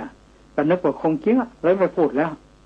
ห้องน้ำห้องนี้ใครเข้าไปต้องเห็นคนเดียวเป็น2 คนไม่หมาก็แพะของแกะก็อะไรไปนั่นแหละเลยไม่ต้องพูดเลยนะก็เชื่อว่ามันเป็นจริงอย่างนั้นเพราะว่าเป็นคนมีธาตุโง่ของภรรยาผลที่สุดเวลาจะตายเมียน่ะเป็นห่วงคิดถึงว่าเราเนี่ยโกหกผัวไม่ทราบแต่พระพุทธเจ้าทราบว่าเราโกหกแน่ก็เป็นห่วงอยู่นี่แหละผลที่สุดเวลาตายจิตมันนึกถึงกรรมชั่วตกนรก7 วันผัวก็จะถามพระพุทธเจ้าว่าแฟนเขาวงเกิดที่ไหนพระพุทธเจ้าให้ลืมวิมิรบาตทุกวันที่ลงรถน่ะพอเมียตายโดยเกิดสวรรค์แล้วพระพุทธเจ้าให้ระลึกได้พระถามทันทีเลยแฟนเขาวงเกิดที่ไหนพุทธเจ้าค่ะไปสวรรค์แล้วนั้นคนทำบุญอย่างนี้ไม่ไปใครจะไปแต่ที่จริงน่ะพระพุทธเจ้าทราบถ้าบอกเสร็จแต่แรกว่าตกนรกจะเลิกทำบุญหน่อยประคองให้เขาได้ไปเกิดสวรรค์ก่อนเลยเสร็จแล้วค่อยว่ากันทีหลังท่านสาธุชนผู้ใจบุญทั้งหลายอาตมาไขปัญหา2 กันพิสูจน์นรกกันที่1ที่2จบแล้วขอยุติไว้แต่เพียงเท่านี้ในที่สุดนี้ด้วยอำนาจคุณพระศรีรัตนตรัยอติไสยบุญเวเขตขอญาติโยมผู้ใจบุญทั้งหลายจงอยู่เย็นเป็นสุขปราศจากทุกโศกโรคภัยเจริญด้วยอายุวันนะสุขภละปฏิภาณธรรมสารสมบัติตลอดกาลเป็นนิจมีดวงจิตสถิตมั่นอยู่ในฐานศีลภาวนานำพาตนให้พ้นทุกข์ถึงสุขกันไพบูลย์กล่าวคือมงคลนฤพานด้วยกันทุกท่านเทิน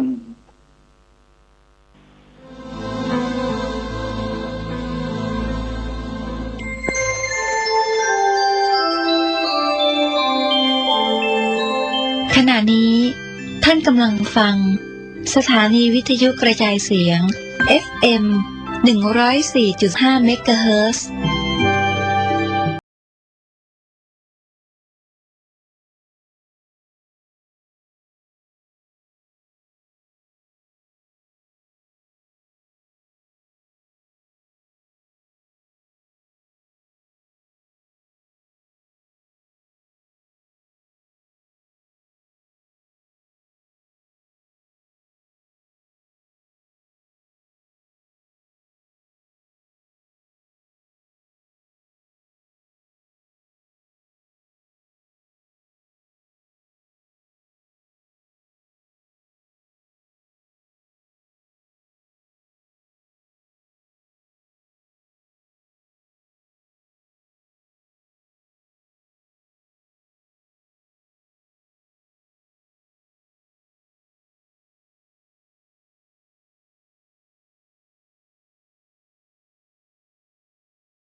เสียงนินทา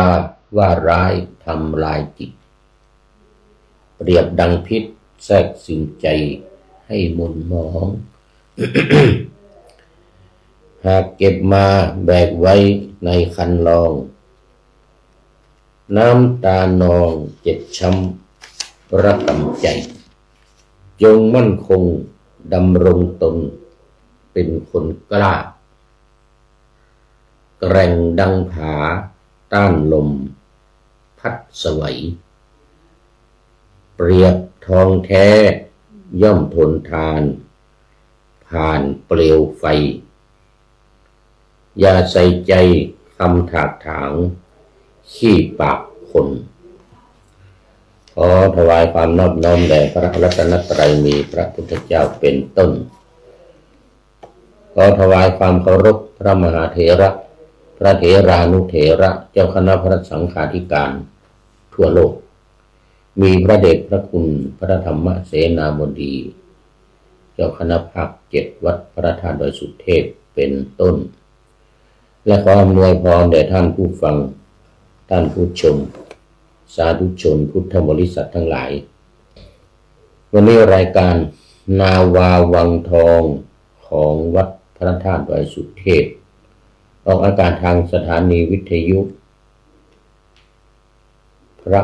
พุทธศาสนาแห่งชาติและจริยธรรมวัดพระธาตุดอยสุเทพ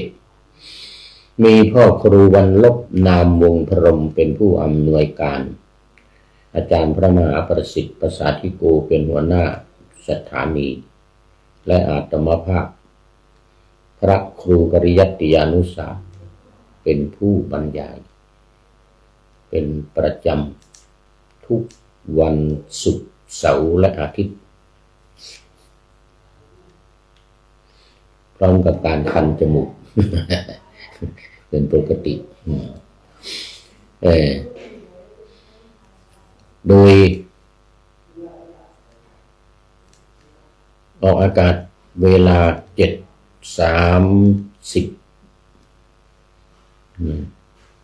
7:30 นาทีถึง8 นาฬิกาและเวลา14 ถึง 15 นาฬิกา13 ถึง 14 นาฬิกาบ่ายโมงถึงบ่าย2 โมงในวันศุกร์และวันเสาร์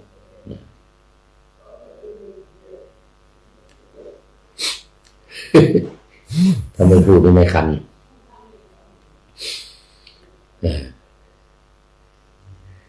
เวรกรรม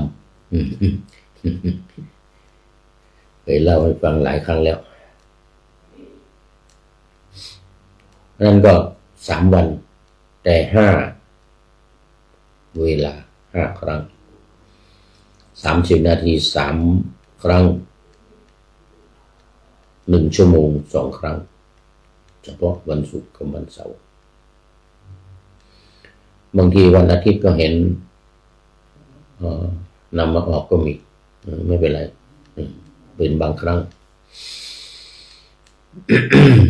และสถานีวิทยุเพื่อการศึกษาพระพุทธศาสนาและวัฒนธรรมสสว.วัดฝายหินตำบลสุเทพอำเภอเมืองจังหวัดเชียงใหม่มีท่านพระครูสมุวิสุวัตรบรกิจโจเจ้าอาวาสเป็นผู้อำนวยการ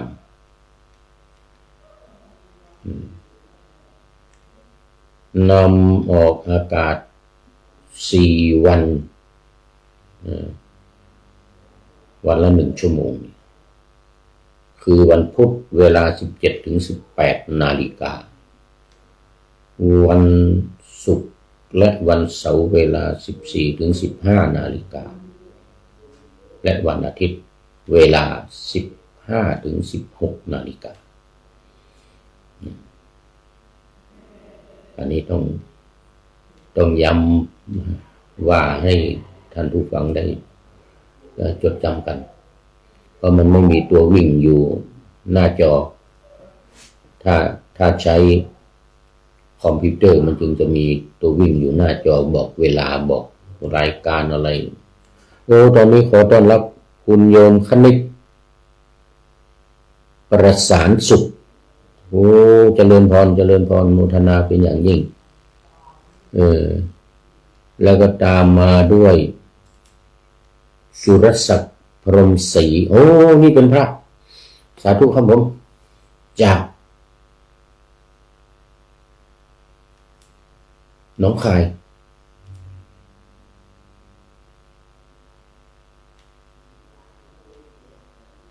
ถูกต้องจากหนองคายแต่ว่าเข้าไปดูโปรไฟล์แล้วไม่มีรายละเอียดนะแต่ท่านบอกมาในเฟซนี้ว่าอยู่หนองคายโอ้สาธุสุรศักดิ์พรหมศรีนมัสการพระอาจารย์นะโอ้สาธุครับผมนี่เป็น FC ตัวจริงเหมือนกันมาหลายครั้งแล้วขอบใจมากนะ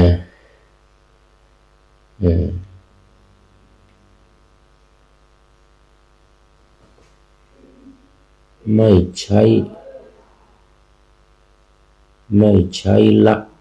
โอ้เดี๋ยวไม่ใช้หนาวบอว่างั้นนะหนาวบอไม่ใช้ละ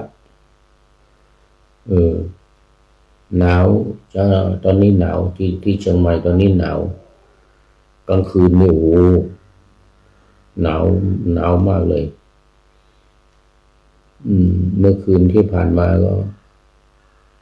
15 องศา15 องศานี่แหละแต่มาตอนเช้านี่ก็ดีมาหน่อยละ18 19 องศาแต่ตอนกลางวันนี่ก็ประมาณ22นะ21 องศาแต่ตอนกลางคืนนี่จะหนาวนะมันอยู่ใกล้ดอยอินทนนท์นี่2 องศา3 องศาบนดอยอินทนนท์นี่นะแม่คันนิ้งออกมาหลายวันแล้ว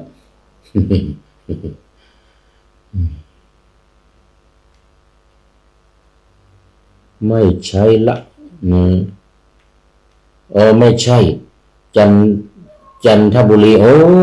ไม่ใช่หนองคายไม่ใช่หนองคายโอ้เอาไปจันทบุรีโอ้ขอบคุณมากอย่าจำผิดหนองคายมีอีกองค์หนึ่งนะหนองคายมีอีกองค์หนึ่งโอ้เป็นฆราวาสนะเป็นโยมที่หนองคายนะมันจะสับสนกันนี่FGเข้ามานครสวรรค์นครสวรรค์เข้ามาหนองคาย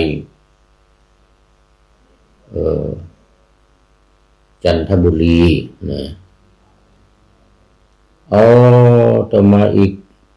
ทองเก้มาแล้วไม่ลอกไม่ดำจำนำไม่ได้ สาธุกราบนมัสการครับพระครูจารย์นี่พระครูจารย์นี่ได้ทั้งพระครูได้ทั้งอาจารย์นี่นะนครศรีธรรมราชโอ้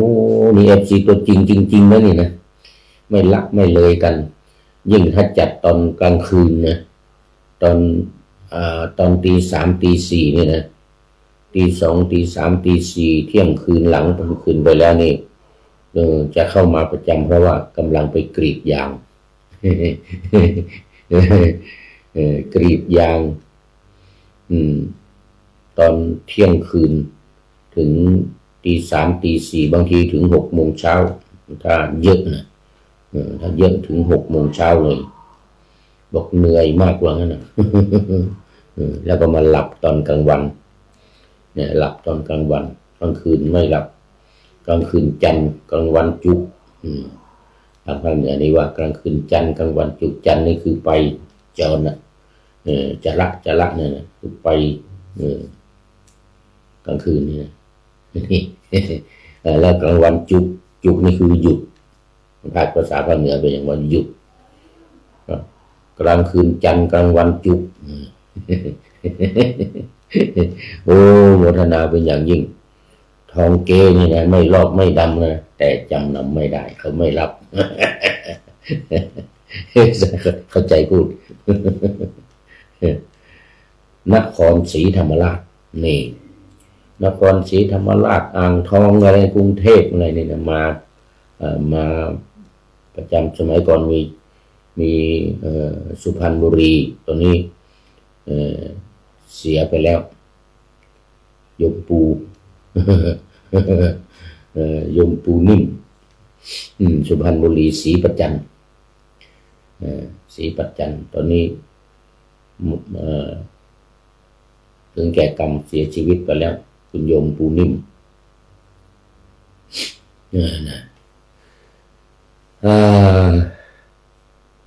ก็ไม่ได้ไปนานแล้วเนี่ยสุพรรณบุรีเดี๋ยวไม่ได้เดี๋ยวหลังสอบเนี่ยจะไปแวะเยี่ยมหน่อยไปสุพรรณบุรีอ่างทองกาญจนบุรีนี่แถวลาดย่าโมทนาเอาละตอนนี้ก็เข้ามาสู่เนื้อหาสาระของธรรมะกันเลยเดี๋ยวโมทนาอีกหน่อยหนึ่งวันนี้วันสุดท้ายของศิษย์หลวงปู่ทองพระพรหมมงคลวัดพระธาตุสีจอมทองมาเป็นเจ้าภาพตั้งแต่วันที่13มาแล้ว13 14ถึง17วันนี้วันนี้วันสุดท้ายอาหาร16 17นี่อาหารไม่ต้องทำที่นี่สั่งมาจากร้านอาหารในตัวเมืองเชียงใหม่เลยเมื่อวานนี้เต็มโต๊ะไปหมดไก่ย่างไก่ทอด FC อย่างนี้เป็นต้นนะหม้อกระดาษเนี่ยหม้อขนาดเนี้ยเต็มเลยนะเต็มโต๊ะหมดเลยทุกโต๊ะละหนึ่งหม้อหม้อกระดาษเนี่ยนะกล่องกระดาษแล้วลูกศิษย์แล้วแม่ชีลูกศิษย์หลวงปู่ทองเหมือนกันแม่ชีอมรีรัตน์ลูกศิษย์ของแม่ชีอมรีรัตน์อำเภอดอยสะเก็ดตอนนี้แม่ชีก็มรณภาพไปแล้วแต่ว่าลูกศิษย์ยังมีเยอะแยะเอาเย็นตาโฟเย็นตาโฟเนี่ยถ้าถึงเย็นตาโฟนี่ต้องนึกถึงแม่ชีเนี่ยดอยสะเก็ด แต่ว่าเมื่อวานนี้ไม่มาแต่เย็นตาโฟวันนี้มาอีกวันนี้เย็นตาโฟมาอีกแล้วก็วันนี้อาหารสั่งจากร้าน10หลวงปู่ทองไม่ออกชื่อแต่ว่าเมื่อวานนี้มาจากกรุงเทพก็มีเชียงใหม่ก็มีลำพูนก็มีจากป่าสางงามที่ตลาดเลยตลาดป่าสางงามเหมือนกันคุณโยมมาจากตลาดป่าสางงามขอบคุณและอนุโมทนาในมหากุศลและเจตนาเป็นอย่างยิ่งในการนำภัตตาหารมาเป็นเจ้าภาพถวายพระภิกษุสงฆ์สามเณรที่อบรมบาลีก่อนสอบกันอยู่นี่ระดับสูง6 7 8 9นะประเรียนธรรม6 7 8 9จะทำพิธีปิดวันพรุ่งนี้วันที่18แล้วก็ทำพิธีเปิดรุ่นรอบ2ของประโยคต่ำประโยค1 2ประเรียนธรรม3 4 5อีก400 กว่ารูปตอนนี้300ทำพิธีปิดวันที่18วันพรุ่งนี้332 รูปทีนี้รุ่นรอบ2นี้400 กว่ารูปยังตัวกลมๆไว้ก่อนจำนวนแน่นอนเท่าไหร่ค่อยมาว่ากันตอนนี้ขอต้อนรับเดี๋ยวกันอ่านยากเลยพระช้อยปานนกปานนกสาธุครับผมสาธุครับผมเหมือนกันนะหลวงพ่อสาธุครับผมหลวงพ่อด็อกเตอร์เดี๋ยวมัน ดอกเตอร์พระอาจารย์สอนมจรผมครับผมเหมือนกันโอ้โหสมัยนมนานแล้วอันนี้เกษียณมา10 ปีแล้วคงสมัยเมื่อสัก20 ปีมาแล้วพระช้อยปานนกจะต้องเข้าไปดูโปรไฟล์ก่อนเดี๋ยวก่อนช้อยปานนกนี่ช้อยปานนกต้องเข้าดูโปรไฟล์ก่อนอยู่ที่ไหนยังไงชื่อวัดถนนตำบลอำเภอจังหวัดจากไหนจะได้ประกาศให้ทราบโดยทั่วถึงกันสิทธิ์มจรเราเองนะวิทยาเขตเชียงใหม่สิทธิ์วิทยาเขตเชียงใหม่สอนมจรผมครับผมเหมือนโอ้โมทนาลูกศิษย์มันเยอะจำไม่ได้เป็นพันรูป25 ปีสอนอยู่ในนั้นจะเป็นหมื่นนะน่าจะเป็นหมื่นรูปหลายพันรูปนะน่าจะเป็นหมื่นรูปนะรวมทั้งปริญญาตรีโทเอกทั้งพระทั้งฆราวาสญาติโยมน่าจะเป็นหมื่นกว่าไปแล้วหลายพันนะหลายพันท่านช่วยช้อยท่านช้อยนี่ก็โอ้มีลูกอยู่นี่ใช่หรือเปล่าไม่รู้นะลูกมาในเฟซไม่ได้ไม่ใช่ลูกเข้ามาไม่ใช่ลูกอยู่ในดูโอ้เป็นลูกเจดีโอ้พระธาตุพนมหรือเปล่าเนี่ยดูจะเหมือนพระธาตุพนมนะไม่เป็นไรเดี๋ยวค่อยไปดูโปรไฟล์เอาละตอนนี้วิหารลายมามากแล้วเดี๋ยวมันจะหมดเวลา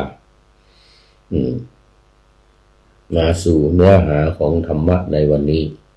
นาวาวังทองของวัดพระธาตุดอยสุเทพรับนโยบายมาจากสำนักพระราชวังเมื่อปี2567รายการเราเริ่มมา2517นะได้ปีกว่ามาแล้วเดี๋ยวเดือนมิถุนายนนี้จะครบ2 ปีเป็นโครงการปูทางสู่การตื่นรู้ของสำนักพระราชวังขอต้อนรับคุณโยมว่าได้เป็นพระอนุวัตสีทองเลยนะเป็นโยมหรือว่าไม่แน่ใจสีเหลืองเป็นพระก็ขออภัยด้วยสาธุวันนี้ FC มากันเยอะแล้วยังไม่ได้พูดธรรมะแต่ไม่เป็นไรเวลาเยอะเวลาเราเป็น1 ชั่วโมงวันนี้ไม่ต้องกลัววันนี้วันอะไรวันเสาร์นี่บ่ายโมงถึงบ่าย2วัดพระธาตุดอยสุเทพบ่าย2ถึงบ่าย3นี่สถานีวัดฝายหิน96 เมกะเฮิรตซ์วัดพระธาตุ104.5 วัดฝายหินอันนี้บันทึกเสียงล่วงหน้ามานิดหน่อยตอนเช้าเพราะว่าวันนี้ก็กำลังเก็บข้าวเก็บของทำความสะอาดจะซักผ้าปูนอนผ้าห่มอะไรนี่ของวัดแล้ววันพรุ่งนี้ก็พอเรากลับนี่ก็ท่านหลวงพ่อเจ้าคุณพระลาภปัญญาเวทีวัดธาตุตอนก็จะมานี่ห้องนี้เป็นห้องของท่านห้องนี้ที่พักอยู่นี่นะหลวงพ่อพระลาภปัญญาเวทีท่านอาจารย์พระมหาบุญเลิศปริญญาธรรม6 ประโยคท่าน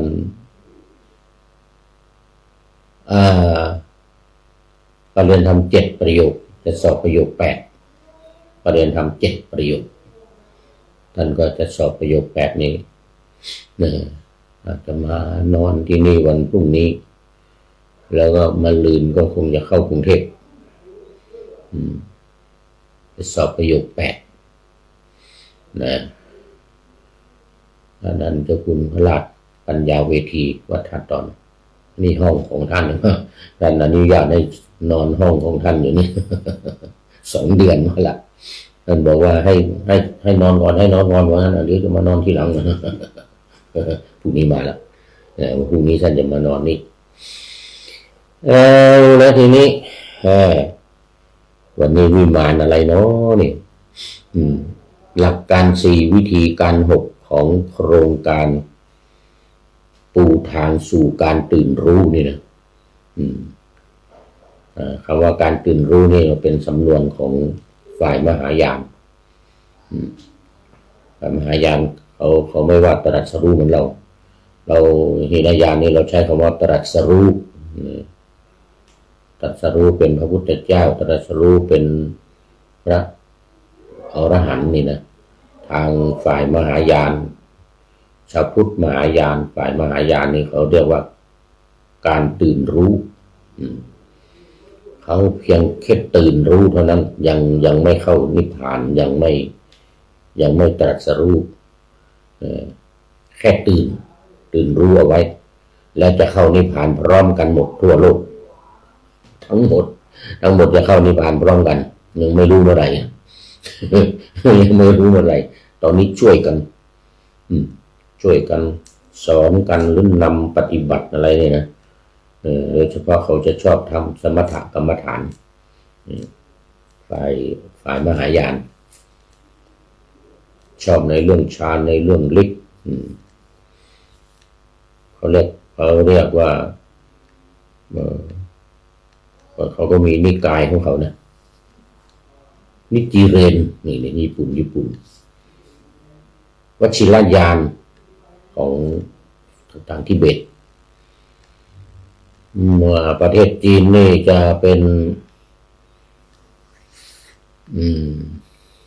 อะไรยานเหมือนกันนี่นะเวียดนามก็เวียดนาม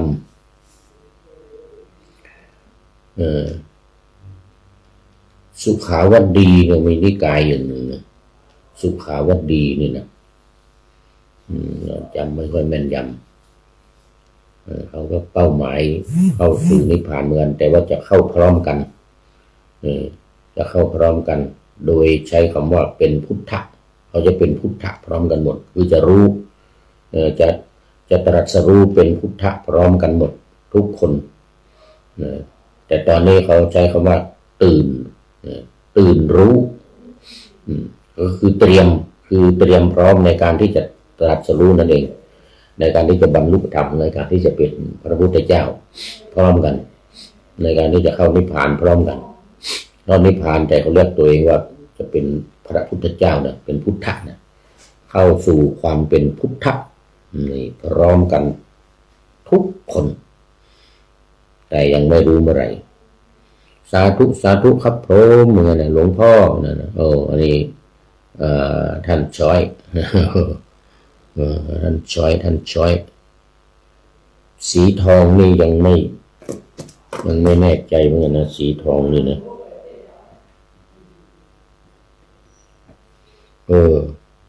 สีทองเดี๋ยวต้องไปดูโปรไฟล์ก่อน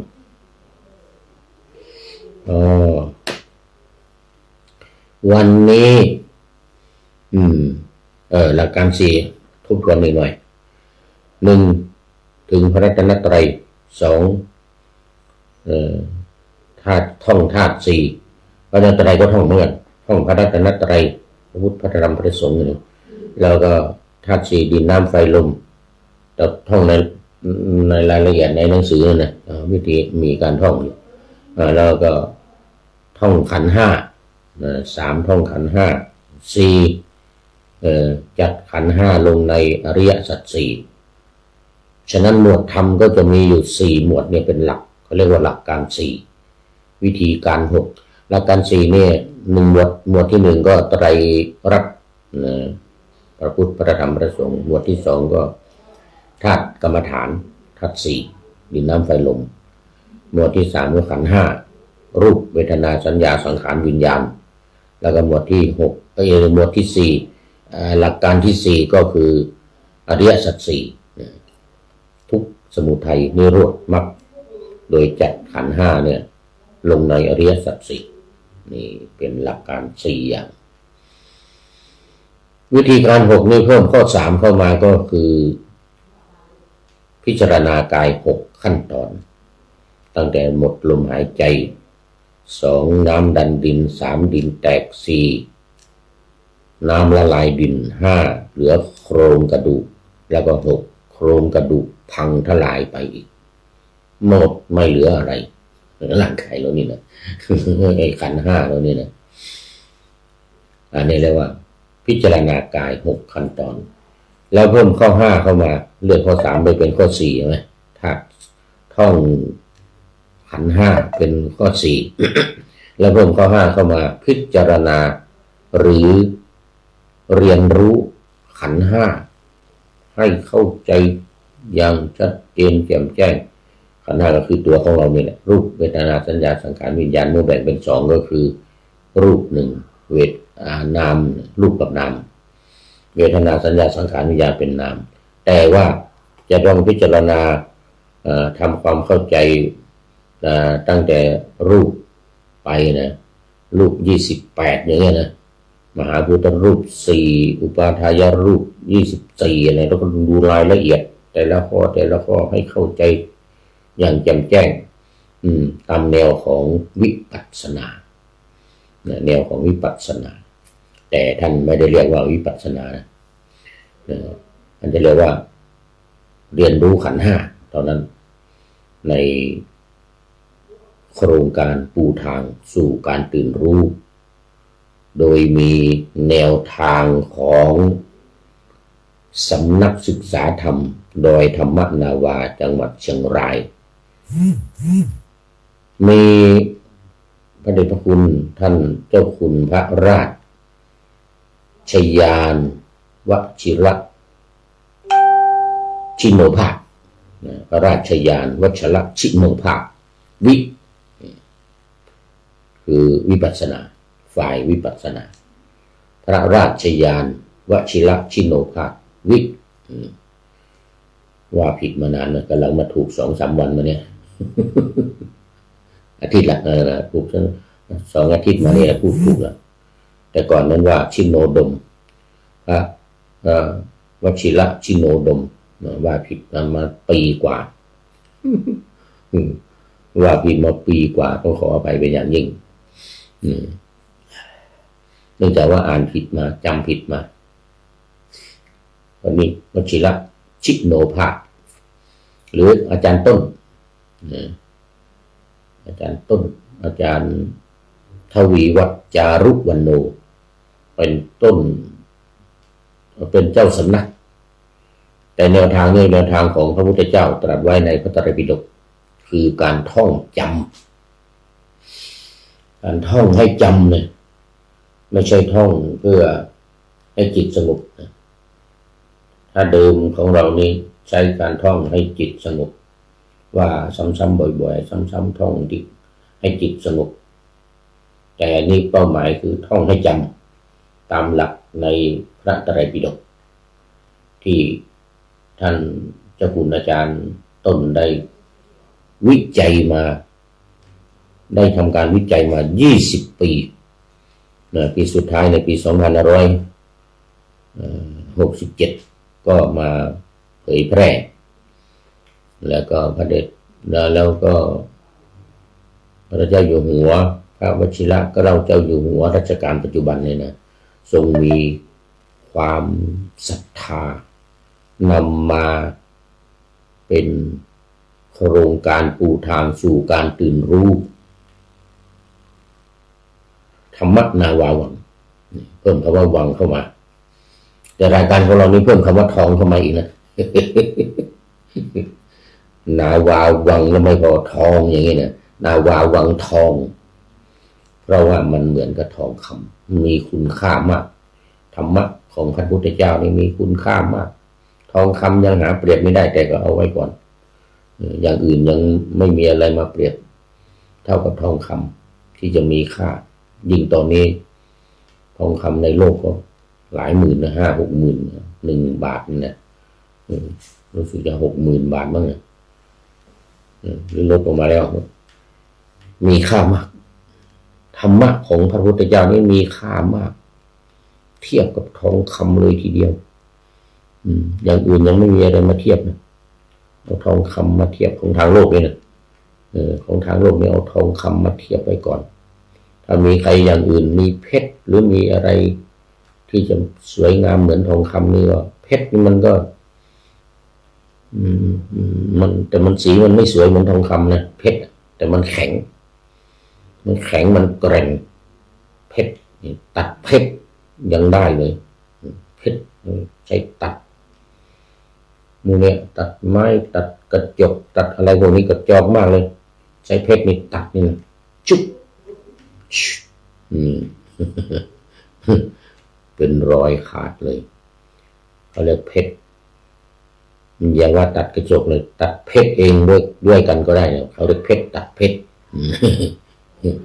แต่มันไม่สวยงามเหมือนกับทองนี่มันโอ้โหสีอารามสวยงามมาก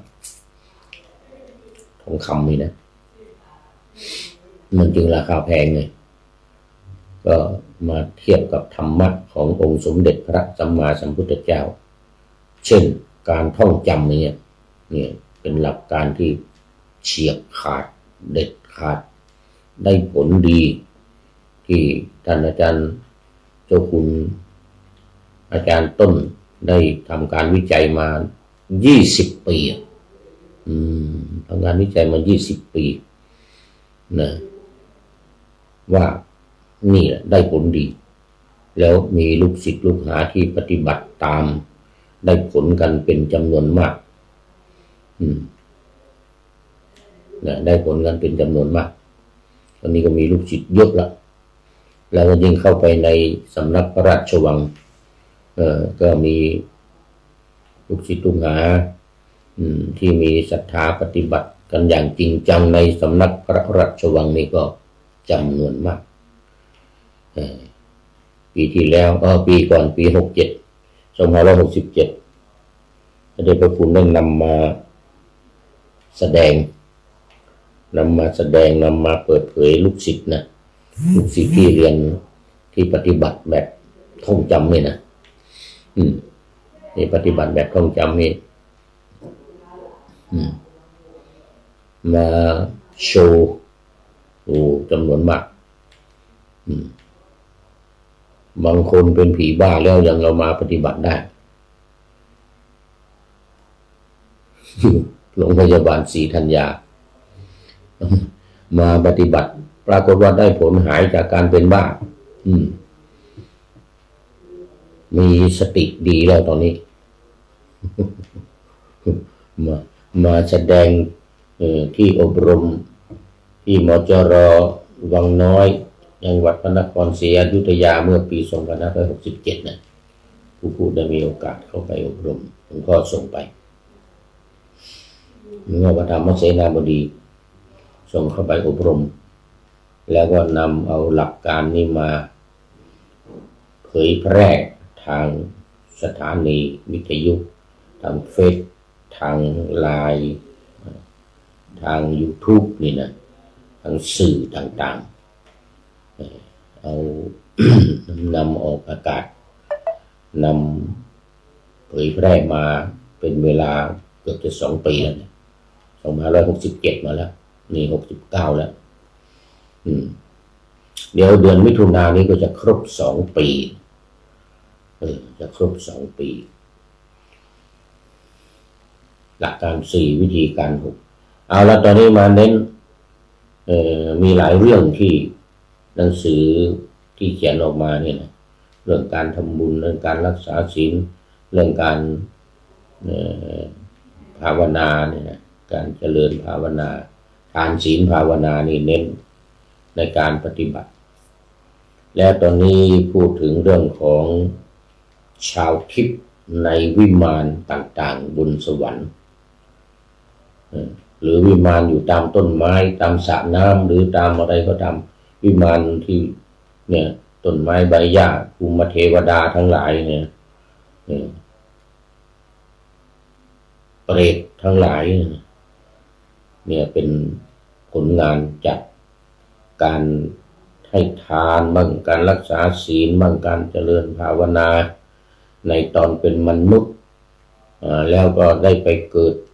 คนละจากมนุษย์นี้ไปเนี่ยเขาเรียกว่าเปรตเนี่ยนะเปตะเนี่ยละจากโลกนี้ไปมันว่าจะไปเกิดเป็นเทวดามันจะไปเกิดเป็นสัตว์นรกเป็นเปรตอสุรกายอะไรต่างๆนี่นะคือเปรตทั้งนั้นเทวดาพรหมทั้งหลายเนี่ยเปรตทั้งนั้นน่ะทำไมจึงว่าเปรตเพราะว่าละจากโลกนี้ไปคำว่าเปรตเนี่ยเป็นสันสกฤตภาษาบาลีว่าเปตะเปรต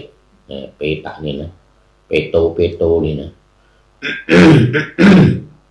ก็หมายถึงคนที่ละจากโลกนี้ไปตายไปพูดง่ายๆตายไปจิตดวงวิญญาณไปออกจาก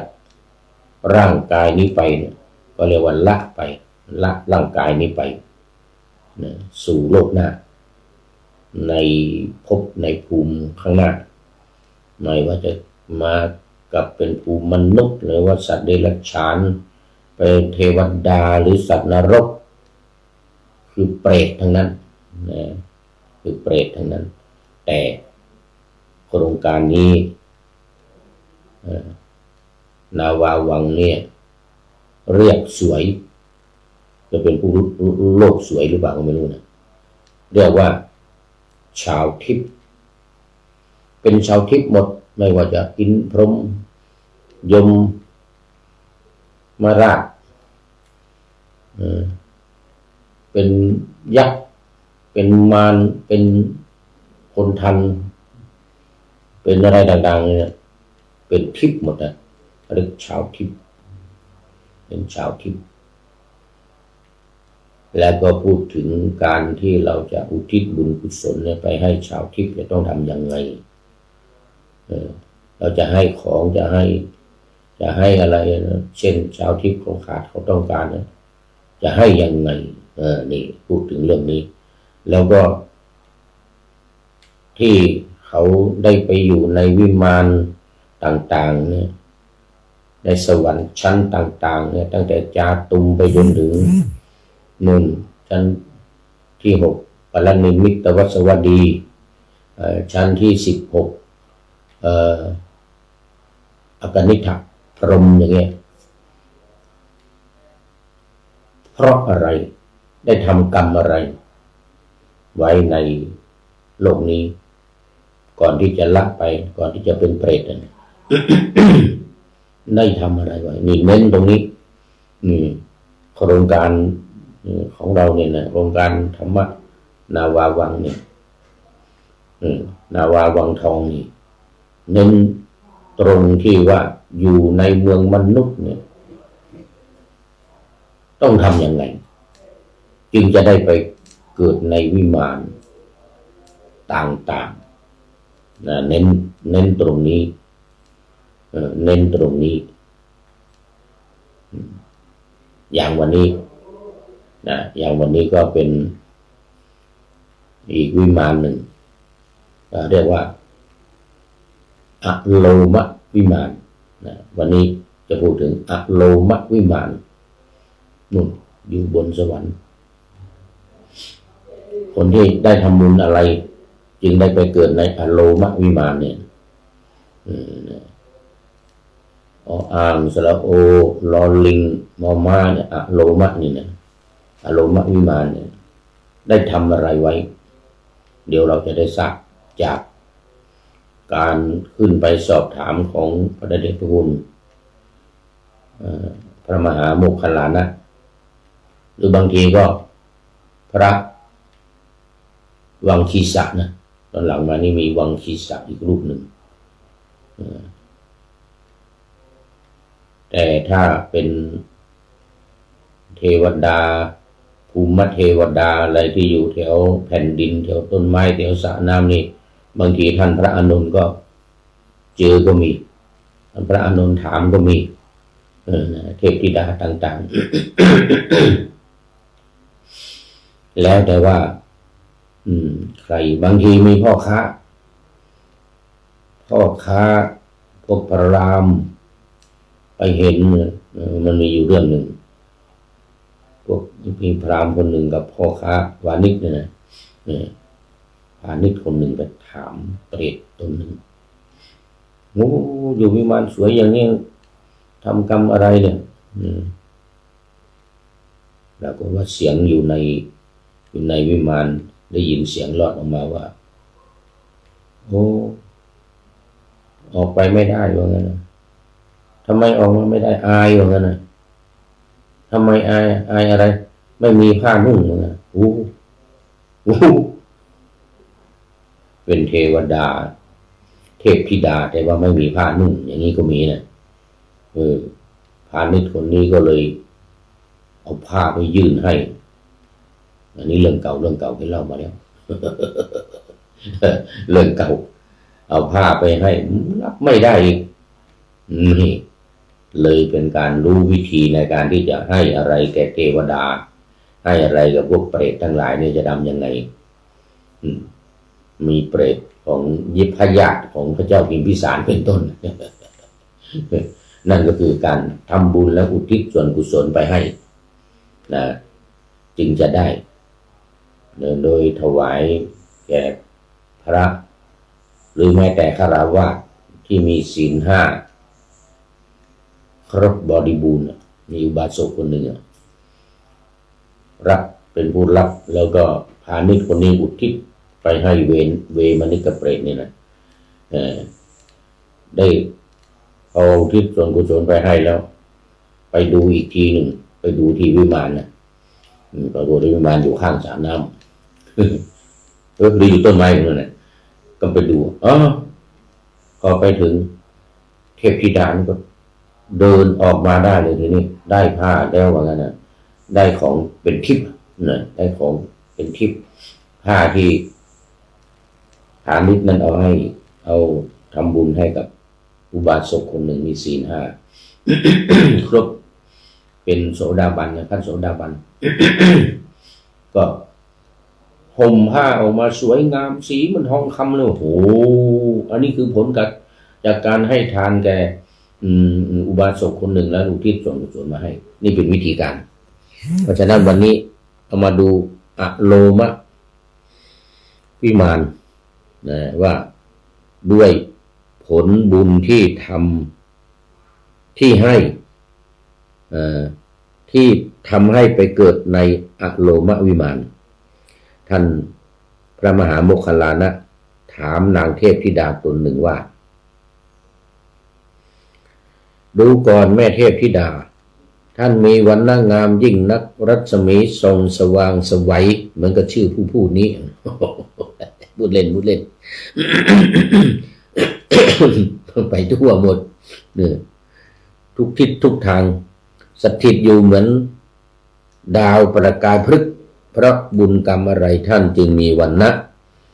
งามเช่นนี้ มีรัศมีสว่างไสวไปทั่วทิศเพราะบุญกรรมอะไรนี่นะนางเทพธิดานั้นดีอกดีใจที่ท่านพระมหาโมคคัลลานะผู้เป็นเจ้าได้ขึ้นมาถามก็รีบตอบรีบพยากรณ์ทันที มันอกมั่นใจว่าเมื่อชาติก่อนดิฉันเกิดเป็นมนุษย์อยู่ในเมืองพาราณสีมีจิตเลื่อมใส ในพระพุทธเจ้าในพระพุทธเจ้าองค์หนึ่งก็คือพุทธเจ้าเรานี่แหละโคตมะเรานี่แหละเมื่อได้ถวายขนมแห้งแด่พระพุทธเจ้า ขนมแห้งก้อนหนึ่งนะแด่พระพุทธเจ้านะผ ผู้เป็นเผ่าพันธุ์แห่งพระอาทิตย์พระพุทธเจ้าของเรานี่แหละผู้เป็นเผ่าพันธุ์แห่งพระอาทิตย์ด้วยมือของตนว่างั้นถวายด้วยมือนะด้วยจิตใจอันเลื่อมใสแล้วก็ถวายด้วยมือของตนขอพระคุณเจ้าจงดูผลแห่งก้อนขนมแห่งอันหารสเค็มไม่ได้ก้อนขนมอันหารสเค็มไม่ได้โอ้ก้อนขนมจืดๆจางๆจืดๆใครได้เห็นความสุขของบุคคลผู้ถวายขนมแห้งอันหารสเค็มไม่ได้แล้วฉะไหนจะไม่กระทำบุญเล่าว่ากันขนาดถวายขนมแห้งนะไม่เค็มด้วยนะยังได้วิมานงามอย่างนี้แล้วก็มีรัศมีออกจากร่างกายเนี่ยที่สดใสงดงามเนี่ยส่องสว่างไสวเหมือนชื่อของผู้พูดนี้นะเหมือนชื่อของผู้พูดนี่นะสว่างไสวไปทุกทิศทุกทางอย่างนี้นะคนได้เห็นแล้วไม่อยากจะทำบุญก็ให้มันรู้ไปสิว่างั้นเทวดาว่านะจะโม้หน่อยเทวดานี่โม้หน่อยโอ้ขอต้อนรับโครงการวัดไทยพุทธวิหารจีรพันธ์เมืองแจ็คสันโอ้โยมจีรพันธ์สาธุขออภัยเมื่อวันก่อนเข้ามาแล้วมันผ่านไปมองไม่ทันเห็นไม่ได้ทักทายเมื่อวานเนี่ยรายการเมื่อวานมีรายการหนึ่งมาเห็นทีหลังเปิดดูทีหลังมีคุณโยมจีรพันธ์เข้ามาด้วยไม่มองไม่ได้ทันเห็นต้องขออภัยด้วยก็สาธุว่างั้นนะสาธุสะโดมีรูปนี่คงอีกที่หนึ่งคุณโยมจีรพันธ์นี่จะเป็นรูปธรรมจักรเนี่ยเป็นรูปธรรมจักรเป็นรูปธรรมจักรเมืองแจ็คสันรัฐมินนิโซตาประเทศอเมริกาโอ้สาธุนี่กดไลค์มาละกดไลค์กดแชร์เยอะๆนะแชร์ไปมากๆแชร์ไปมากๆเผื่อว่าถ้าเดี๋ยวอย่างนี้เดี๋ยวสอบเสร็จนี่จะทำพาสปอร์ตใหม่เพราะว่าพาสปอร์ตเล่มเก่ามันเหลือไม่ถึงปีแล้วเหลืออยู่7-8 เดือนคือมันก็พอได้อยู่นะพอได้อยู่ทำวีซ่าพอได้อยู่แต่ว่ามันจะหมดมันจะยุ่งยากแปลว่าจะต้องไปต่อในต่างประเทศมันยุ่งยากไปต่อจากตามสถานทูตต่างๆเขาไม่อยากจะต่อให้ด้วยในต่างประเทศมันยากขอต้อนรับคุณโยมสายสมรมาพร้อมกับดอกสีบานเย็นดอกสีชมพูสีบานเย็นดีใจวันเกิดของผู้พูดแล้ววันเกิดของคุณโยมสายสมรด้วยเบญจกุลจากอุตรดิตถ์โอ้สาธุโมทนานะมัสเตนะมัสเตมาแล้วเดี๋ยวก่อนดูเวลาก่อนหนึ่งมันจะหมดเวลาก่อนหนึ่งโอ้ต้องขออภัยมันเกินเวลาแล้วนี่ต้องขออภัยเกินเวลาแล้วคุณโยมสายสมรเป็นท่านสุดท้ายพอดีเลยหมดเวลาโอ้โหลืมดูเวลามัวพูดจะเพลินเลยก็เรื่องของอโลมัตวิมานขนมแห้งวันนี้วิมานขนมแห้งนะเทพธิดาถวายขนมแห้งได้ไปอยู่ในวิมานอโลมัตวิมานเอาวันนี้ต้องขอจบไว้แค่นี้ก่อนโมทนากับทุกท่านโอ้คุณโยมแจ็คสันด้วยโยมจีรพันธ์ด้วยเผื่อว่าจะได้ไปพักอเมริกาเดี๋ยวทำพาสปอร์ตเราจะได้ขอทำวีซ่าก็ได้ไปพักสัก2-3 เดือน ตั้งเวลาผิดไปตั้งไว้30 นาที ความจริงยังมาต่ออีก1 วิมานคือกัญชกทายิกาวิมานว่าด้วยผลบุญที่ทำให้ไปเกิดในกัญชิกาทายิกาวิมาน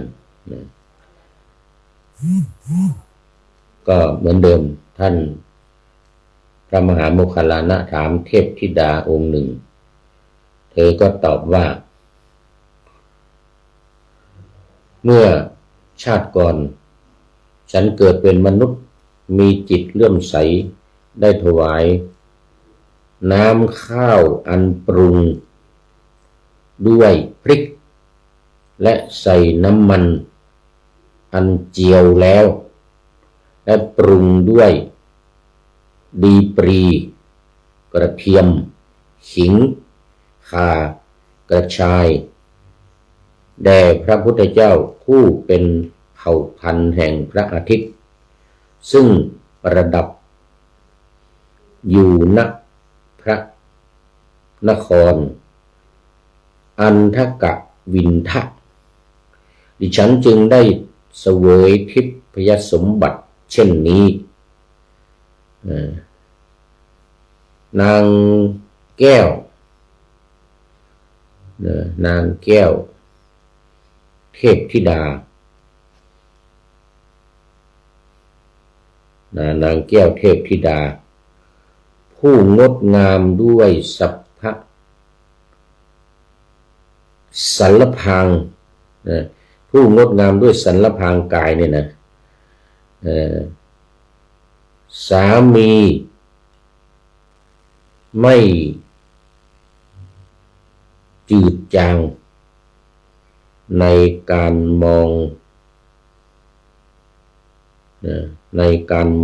การชมได้รับอภิเษกเป็นเอกอัครมเหสีของพระเจ้าจักรพรรดิราชก็ยังไม่เทียบเท่าเสี้ยวที่16แห่งการถวายน้ำข้าวนั้นนะทองคำแท่งตั้ง100 แท่งม้าอัสดร100 ม้ารถอันเทียมด้วยนี่อ่านยากเหลือเกินตัวมันเล็กอันเทียมด้วยม้าอัสดร100 คันนางราชกัญญาอันประดับประดาด้วยแก้วมุกดาแก้วมณีและกุณฑลประมาณตั้งแสนก็ยังไม่เทียบเท่าเสี้ยวที่16แห่งการถวายน้ำข้าวนั้นโคชสารตัวประเสริฐอันเกิดแต่ป่าหิมพานต์เป็นอันตระกูลโคชสารมาตังคะมีงาอันงอนงามดุจงอนรถมีสายรัดแล้วด้วยทองคำ100 เชือกก็ยังไม่เทียบเท่าเสี้ยวที่16แห่งการถวายน้ำข้าวนั้นถึงแม้พระเจ้าจักรพรรดิผู้ได้เสวยราชสมบัติเป็นใหญ่ในทวีปทั้ง4ก็ยังไม่เทียบเท่าเสี้ยวที่16แห่งการถวายน้ำข้าวนั้นนะดูจะโม้นะ แต่ไม่ใช่โม้หรอกเป็นเรื่องจริงนะคือการถวายน้ำข้าวแล้วก็มันไม่ใช่น้ำข้าวอย่างเดียวนะนี่เดี๋ยวต้องดูก่อนนี่นะมันใส่พริกเจียวนะปรุงด้วยนะพริกเจียวกระเทียมเจียวดูสินะพริกเจียวกระเทียมเจียวกระเทียมเจียวปรุงด้วยดีปรีกระเทียมขิงข่ากระชายมันหลายอย่างเอามาเจียว แล้วก็เนี่ยเอาใส่ในน้ำข้าวเอาผสมกับน้ำข้าวอ่ะอย่างนี้เลย ของไม่ใช่น้ำข้าวธรรมดาน้ำข้าวเจียมด้วยกระเทียมด้วยอะไรต่างๆเหล่านี้ซึ่งทำให้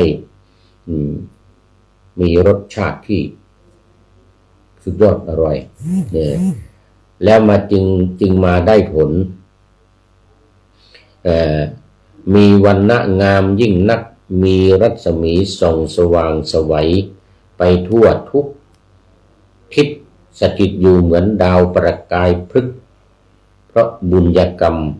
อะไรท่านจึงมีวรรณะงามเช่นนี้อันนี้คำถามที่ท่านพระมุขลานะถามแต่นางจึงได้มีผิวพรรณสดใสงดงามสดสวยมีสีเปล่งปลั่งสว่างไสวยิ่งนักเพราะการถวายน้ำข้าวแล้วก็มันปรุงด้วยกระเทียมเจียวพริกเจียวขิงข่ากระชายโอ้โหสุดยอดเลยถวายพระพุทธเจ้าจึงว่าได้วิมานนี้เพราะฉะนั้นก็เรื่องของวิมานในชื่อยาวเนี่ยเรียกว่ากัญชกทายิกากัญชกทายิกานี่คือถวายน้ำข้าวที่ปรุงด้วยรสชาติอย่างดีมีกระเทียมเจียวเป็นต้นอันนี้ก็ฝากไว้ให้ท่านทั้งหลายต่อไปใครจะได้อยากจะไปอยู่วิมานที่สวยงามเนี่ยต้องถวายน้ำข้าวนะ น้ำข้าวเอาข้าวต้มเลยดีกว่าเฉพาะน้ำข้าวมันจะไม่ค่อยอิ่มแต่ถ้าอยากจะได้ความสวยงามอย่างนี้เอาแค่น้ำข้าวมันก็ข้นเลยนะน้ำข้าวมันก็ข้นเดียนะมันก็มีข้าวอยู่ด้วยแต่ก็สำคัญคือปรุงนะปรุงด้วยกระเทียมเจียวพริกเจียวข่ากระชายพวกนี้นะเจียวให้มันกลิ่นหอมๆแล้วก็ผสมกับน้ำข้าวถวายพระพุทธเจ้าถวายพระ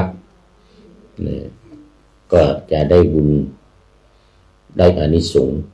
ได้วิมานที่ชื่อว่ากัญชกทายิกาวิมาน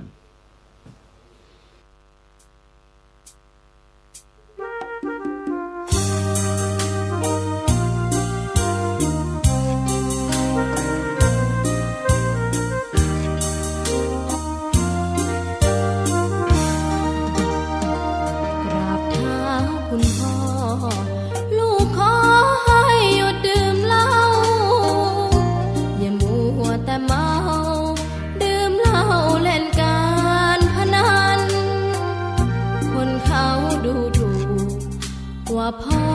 ขี้เกียจทำงานชาวบ้านรังเกียจเดียฉันต่างประจานคุณพ่อสิ้นดีสงสารคุณแม่ลำบากแท้หาเงินมาให้ได้มาเท่าใดพ่อใช้จนหมดไม่มี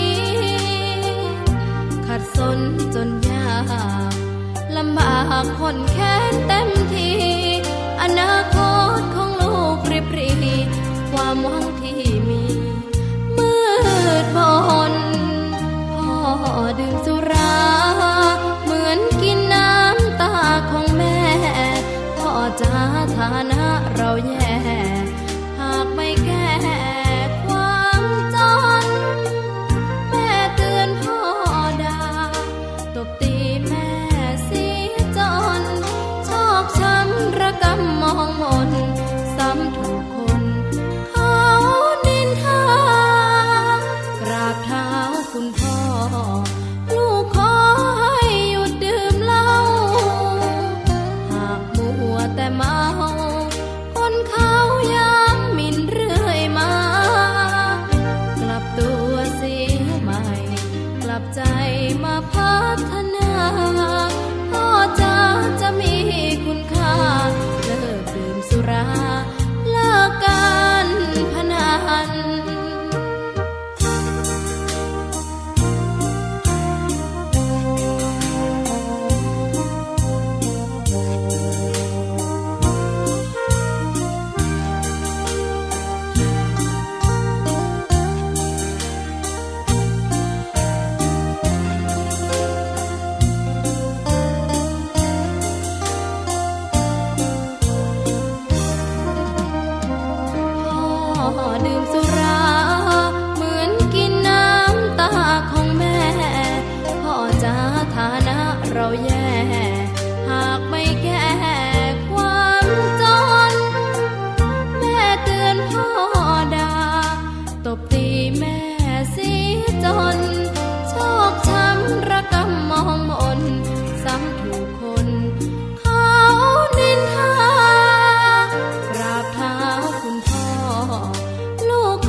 ท่านสาธุชนผู้ใจบุญทั้งหลาย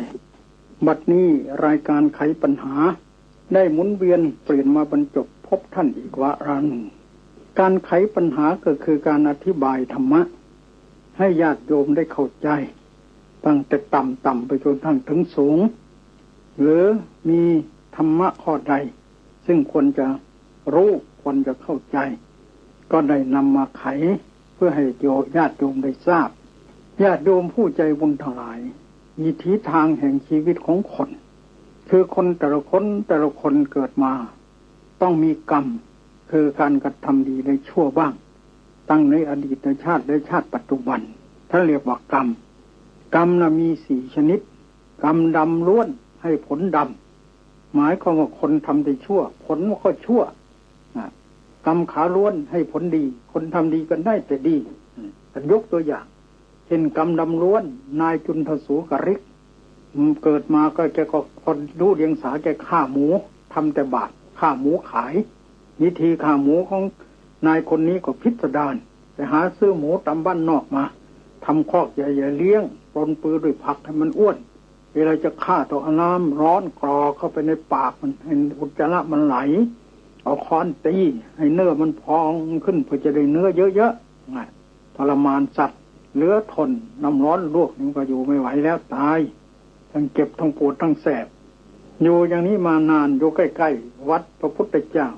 ประสงค์ก็ทราบเวลาเขาเจ็บไข้ได้ป่วยเขาจะตายภายใน7 วันนี่มันร้องเหมือนกันกับหมูเลยพระไปกราบทูลพระพุทธเจ้าว่าพระพุทธเจ้าข้าบ้านนายจุนทสูกริกเนี่ยเสียงหมูร้องมา7 วันแล้ววันนี้หายเงียบไปเขาคงจะทำมงคลบ้านอะไรไม่ใช่ภิกษุทั้งหลายกรรมสลิกกะบาปมันให้ผลเหมือนกับผลกรรมเหมือนกับกรรมที่เขาทำไว้คือเขาฆ่าหมูทรมานหมูมันร้องกว่าจะตายทรมานเขาก็ตายอย่างทรมานร้องเหมือนหมูโดยไม่รู้ตัวเลยลูกเมียเจ้าภาพปิดปากไปแล้วก็ร้องเหมือนหมูนั่นแหละนั่นเพราะไฟอเวจีนรกปรากฏแก่เขาเพราะตายก็ตกอเวจีนรกแล้วนี่อย่างนี้นรกนี่กรรมดำล้วนผลมันก็ต้องดำทีนี้กรรมขาวล้วนนะผลก็ต้องดีที่ว่ากรรมขาวล้วนน่ะคือคนที่สร้างกรรมดีไว้มันก็มีแต่ดีเรื่อยท่านยกตัวอย่างธรรมิกะอุบาสกเกิดมาก็ทำแต่บุญนั่นแหละมีลูกมีหลานก็พาลูกพาหลานทำแต่บุญเรื่อยไปจนกระทั่งเขาจะตายให้ลูกไปนิมนต์พระมาพระก็สวดถามว่าโยมจะฟังสูตรไหนฟังหาสติปัฏฐานสูตรที่พระพุทธเจ้าทุกองค์ไม่ละนั่นแหละพระก็เริ่มสวดเอกายโนอายังภิกขเวมโคสัตตนังวิสุทธิยาหยุดก่อนพระก็หยุด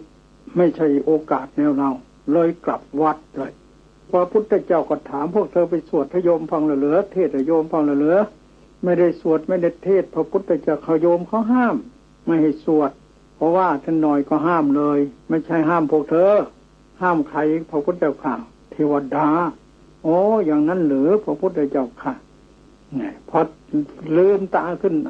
ลูกนึกว่าพ่อเพ้อลูกก็ร้องห่มร้องไห้ตื่นขึ้นทำไมลูกร้องให้ทำไมบอกพ่อไม่เคยอิ่มไม่เคยเบื่อต่อการทำบุญแต่วันนี้ทำไมล่ะพอพระสวดพ่อก็ห้ามไม่สวดไม่เคยไม่เคยเป็นเลย